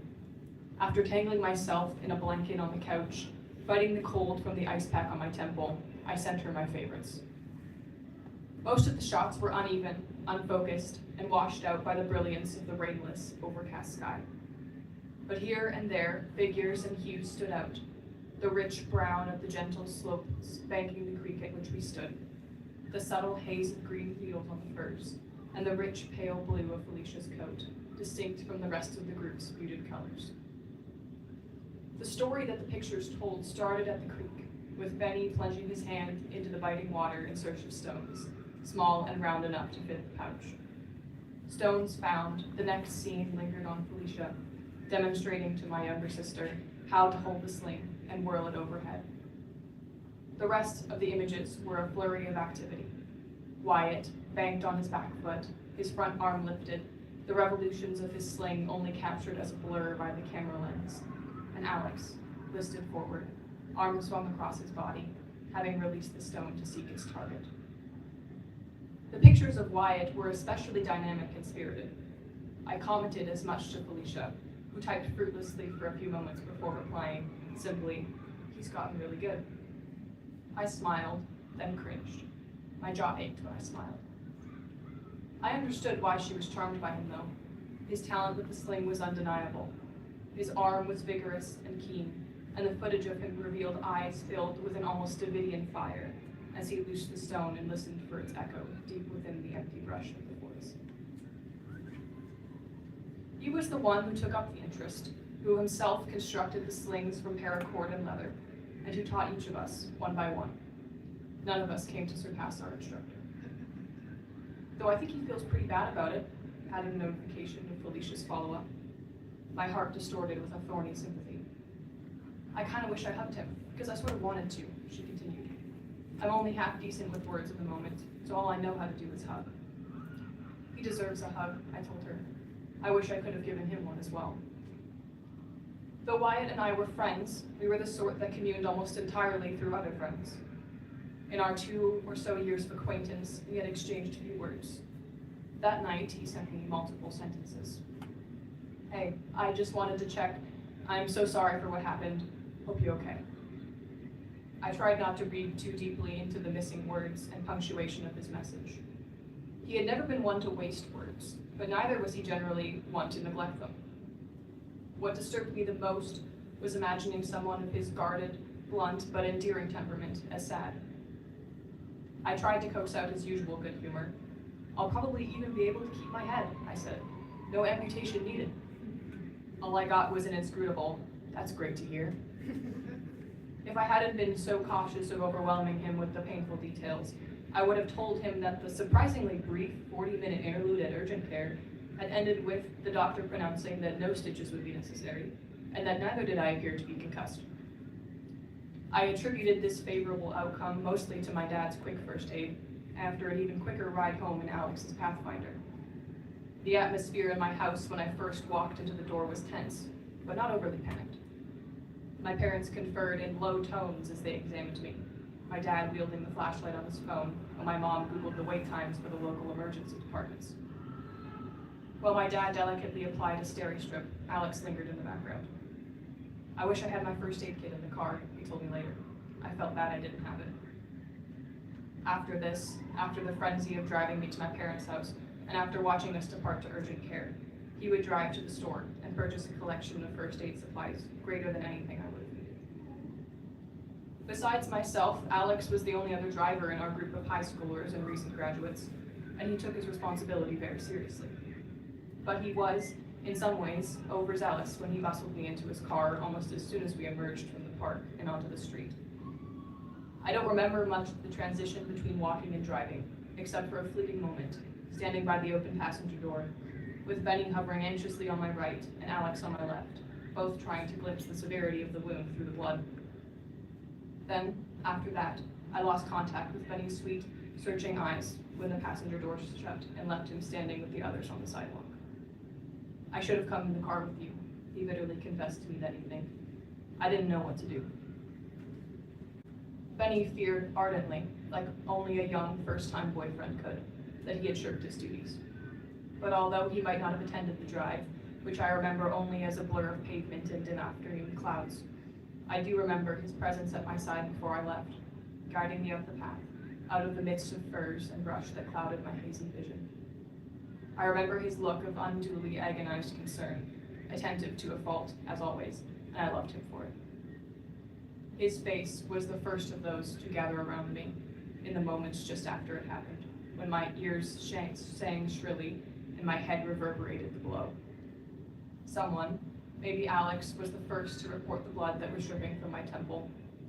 Felicia gasped, and I'm sure we shared the same look of shock written across our faces. Wyatt was in the background, rooted to the spot, hands clutching the empty sling. I was off to the side of him, still holding my phone, the camera still open on my screen, feeling a dull ache spread across the left side of my head, where, just a moment ago, his stone grazed my temple before thudding in the dirt somewhere behind me. The first thing that I remember, though, just beyond the suspended image of that ill-fated stone slipping free from the sling and flying sideways from his grasp, are the faces of my best 4 friends, both more careworn and more hardened on this last day of our camaraderie than on our first.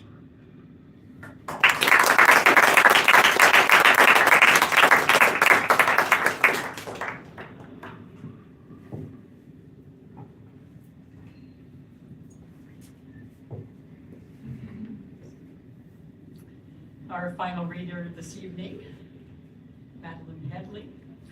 Maddie is a third-year English major with a minor in media and communication. Roadmap for Journeying is an amalgamation of what Maddie has been learning through this course, as she has gotten the chance to explore how format informs plot, how travel affects our ideas of home, and how our unique voices weave together to create a larger human story. Maddie.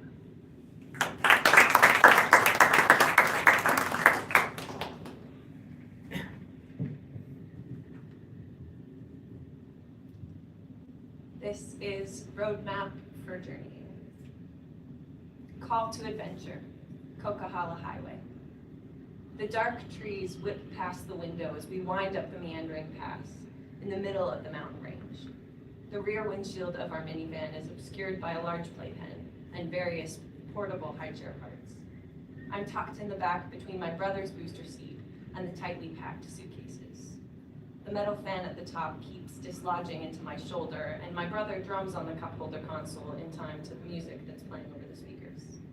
The crooning banjo of Mumford & Sons doesn't typically lend itself to rock drumming, but this doesn't stop him from attempting a rousing 4-on-the-floor beat. The baby begins to cry. Serve God, love me, and mend. This is not the end. I look out the windshield ahead of me. I've come to the conclusion that I will be a martyr. I will go overseas to make a difference somewhere, and then die bloodily on some far-off shore, or at the end of a long and sleepless night in a foreign prison. I will tell everyone of the love that I have known and refuse to recant in the face of death.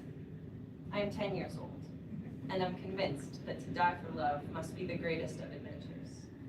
I have little notion of the cost, but am sure I have been called. It's unknown who first coined the phrase about possible plots. There are only two kinds of plots in all of literature. A person goes on a journey, and a stranger comes to town. It has been attributed to Dostoevsky, Tolstoy, Gardner, and it feels true to life somehow, these plot ideas, that you either meet the stranger or are one. Either way, the story is about a traveler. Either way, a road trip is involved. Either way, in all the stories, this usually begins with a call. There are 7 of us in the van, not including the dog, and my siblings are weary before we are 2 hours in. Being an older sister is surely a kind of martyrdom, I think, as the fan falls on me again.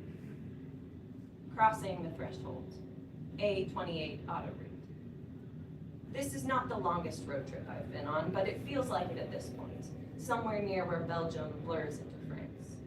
The 25 members of my missionary training school are stretched across the last 4 rows of the lime green Flixbus, which has taken us dutifully from the north of the Netherlands, where we spent the last week. We are meant to be choosing which outreach trip we will take part in: Uganda, Thailand, or the Middle East. I am 18, and believing that I will change the world, flip open my Bible to the last place I left off and point. The trees of the Lord are well watered, the cedars of Lebanon that he planted. Can there be this little difficulty in discovering where I am to go? Surely there must be more conflict required for such a choice as this. Ursula Le Guin is exceedingly wise. Conflict, she says, is one kind of behavior. There are others equally important in any human life, such as relating, finding, losing, bearing, discovering, parting, changing. The bus speeds towards Paris, and I am sure that this will be the point of no return. Belly of the Whale, Damascus International Highway. We connect through stories I have learned over these last 4 weeks in Zaleh. We arrive in Beirut after many hours in a church van, traveling across the country from the far east to the coast. The family in the refugee camp next to the Syrian border had wanted to hear Bible stories when we came to their tent to talk over chicken and rice. The elderly Lebanese woman was animated when she picked up her food package from the nonprofit facility. Doing my best to pick up the French from the Arabic of her colloquial melody, I realized eventually that she was telling us stories about her children when they were young. I have believed for a long time that we are creatures of story. We are irrevocably bound to it, just a whole raveled mess, really, of word and skin and salt and narrative. And it was through stories that we connected with 2 young men in a park who invited us to meet their wives and tell them more. My roommate politely refused to abscond to a second location, and in my zealous indignance, I was 50-50 on whether she kept us from being trafficked or prevented them from hearing the gospel.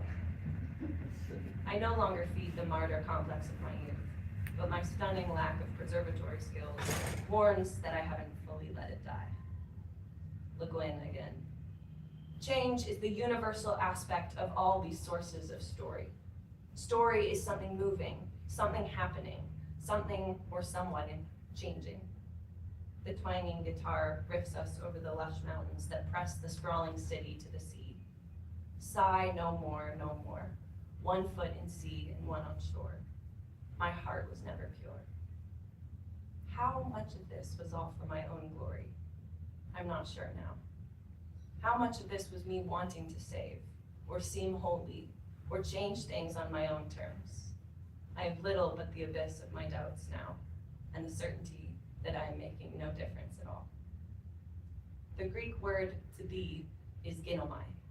This equally means to become. Being and becoming are inextricably linked. To exist is to become. To be at all is to be in the process of transformation. Temptation and transformation. A96 Autobahn. The forest lining the highway is the same shade as the terracotta tiles that all German roofs are made of.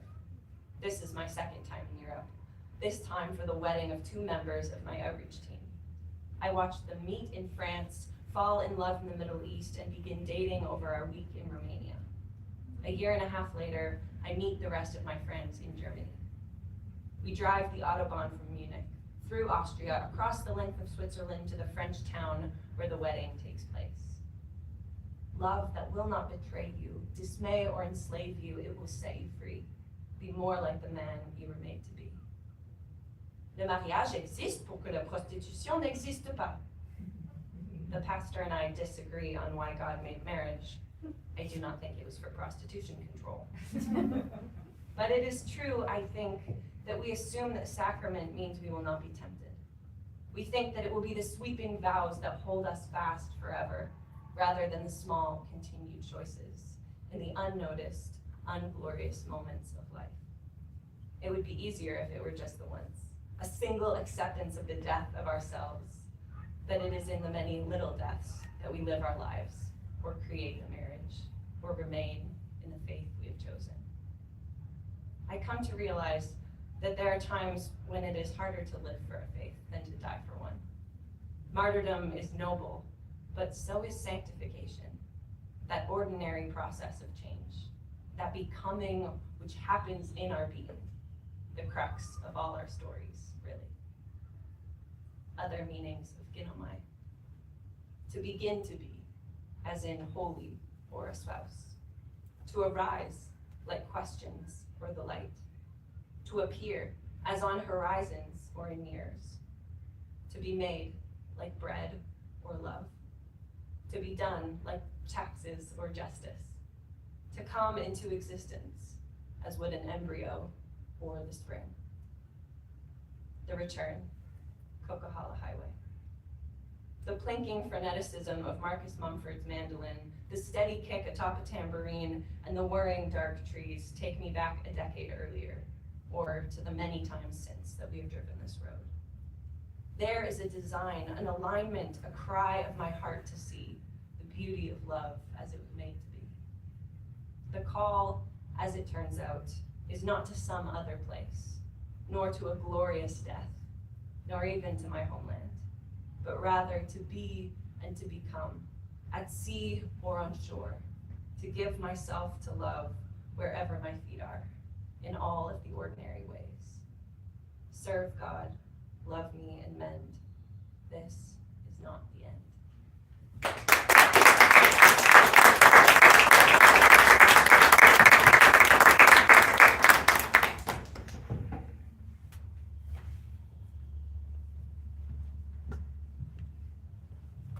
Finally, Ujak concludes, my work is to tell you this.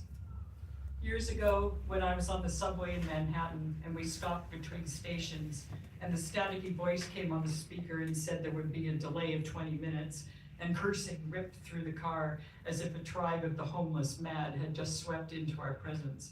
But then a young woman across from me took out a small pile of paper and she started folding red origami swans. And each time she finished one, she handed it to one of us. My work is my origami swans. Thank you very much for joining us this evening. Will you please take a moment to vote for the People's Choice Award? There will be valuable prizes for audience and reader alike. And please help yourself to the food as we tally those calculations in what I hope is no longer a dead computer. So I do want to interrupt for just a second here. My name is Kevin Skett. I'm the Dean of the School of the Arts, Media and Culture, and I'm a longtime colleague of Lorraine. She's been doing this, teaching writing here at TW for 25 years, and she is retiring this year. And she has been doing vignettes for what? 21. Has it been that long? 21. It's been a very long time. Just wanted to take a moment to thank her for that and recognize this. I think I missed the first couple. I had young children and I begged off going, and then the first time I went, wow, this is amazing. It is wonderful to hear your voices speaking this way. I wish I had actually written something down because I love writing too, and it's a really wonderful opportunity to prepare your thoughts and marshal them in a calculated way, in a way that's really, really intentional. And you have experienced that with Lorraine, and I'm sure that you are grateful for the mentorship and the direction as she does that. So would you join me in giving her a warm round of applause for the work that she's doing?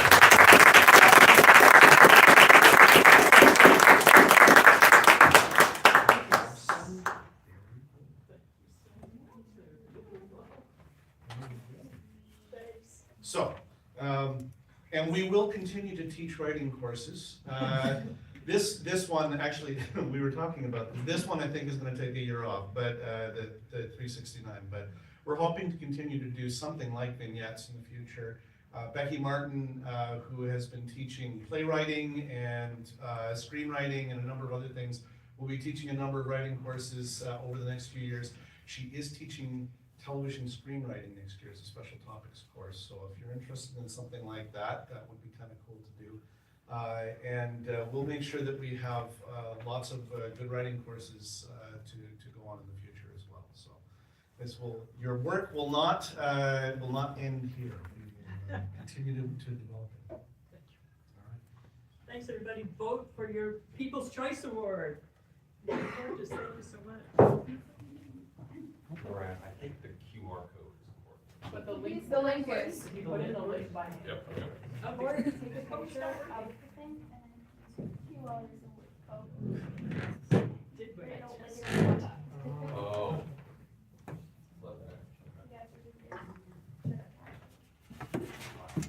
Whiz.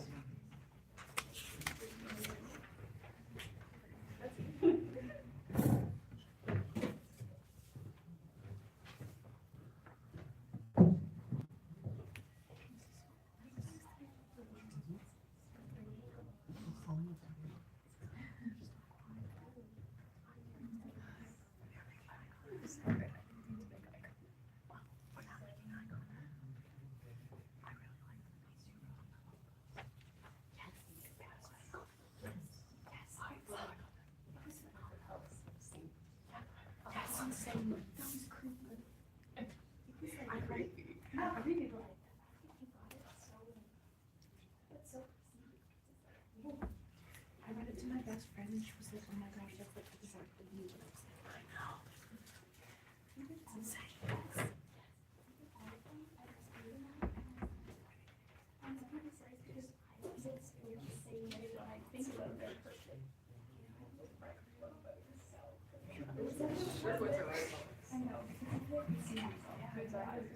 Just wrote it. That'll be when I try it. I was almost put in B, but I decided not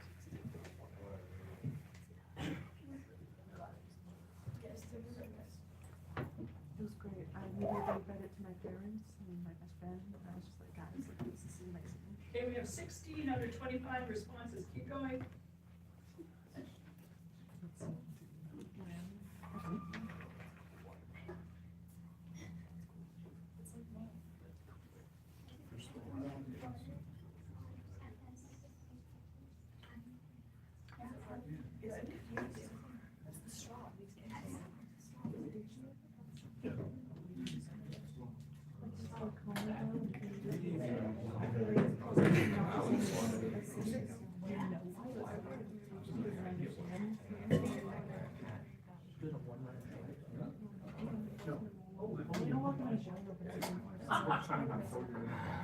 Also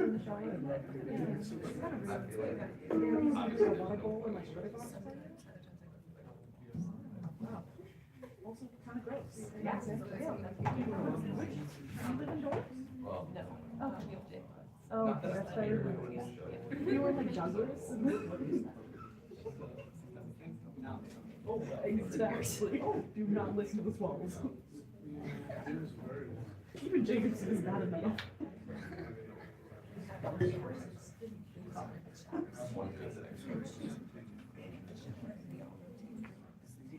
So, love that.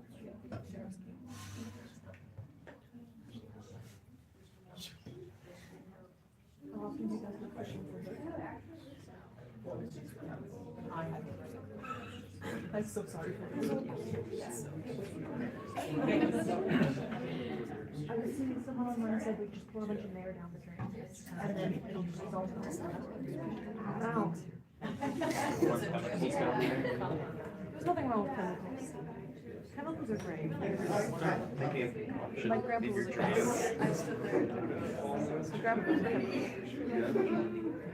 Plastic. He's a chemist who worked in plastics factories, so yes. And he had like plastic accident that turned into still plastic. He accidentally fell into a vat of plastic. No, although there was one time when they were driving into church and they saw a plume of smoke coming from the vague direction of the factory, and as soon as they got to church, my grandpa was like, I need to get on the phone right now, and then he had to leave church because the factory was having a bad thing happen. Of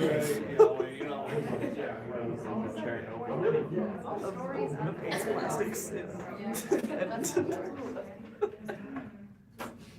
Yeah, and it was Sunday morning too, which is not the ideal time for the Chernobyl of waste plastics. I hit them back here somewhere.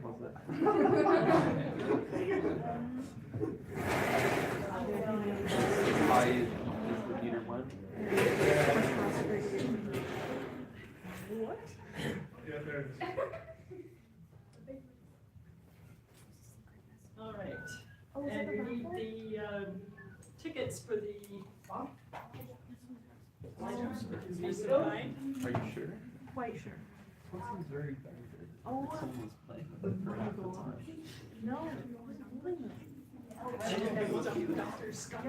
Yes, sure. Oh, but I'm biased. I actually have one. So. Hold mine. You give it to me then. Right here. That's what I just said. Okay, this would be- 31, 49, 1, 0, 91. Oh, right. Yes, Kate, there you go.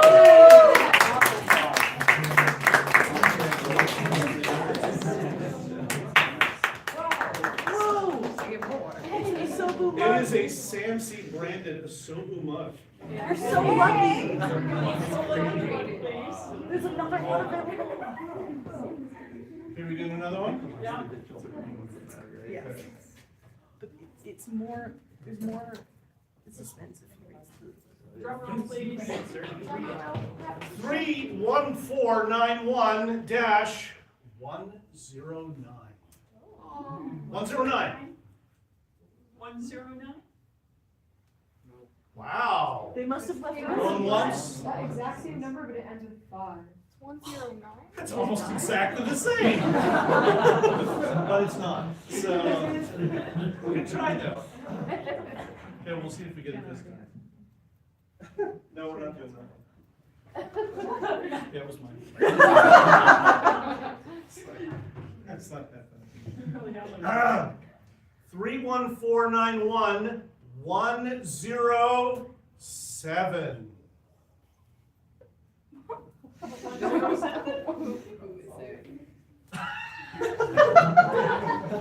Damn it. So many people left. Well, just, you know what? Actually, not that many have left, but we just happened to pick their tickets. An unlucky few. Oh, wait, this is different. 31491-089.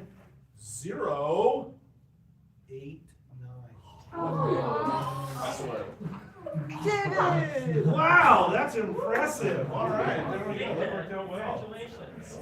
And now a drum roll as we have tabulated the winner of Madeline Headley.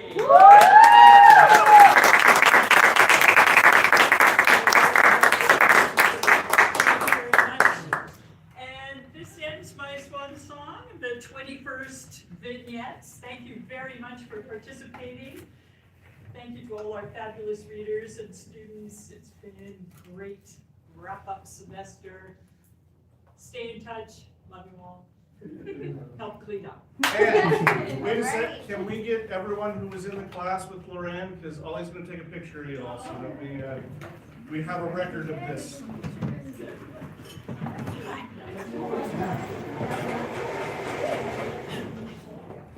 Gather around the microphone. Can we stack the chairs? Oh, yes. Yes, but in a minute. Toby, you were in the class. I know. now. Yeah.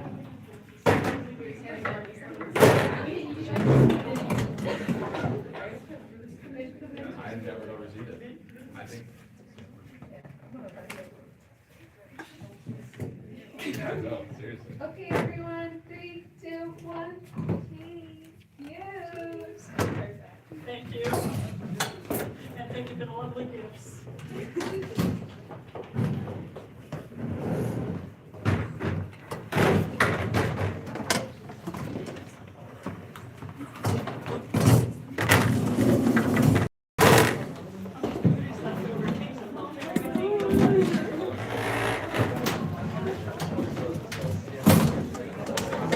You're not. I dislocated my shoulder. Sorry about that.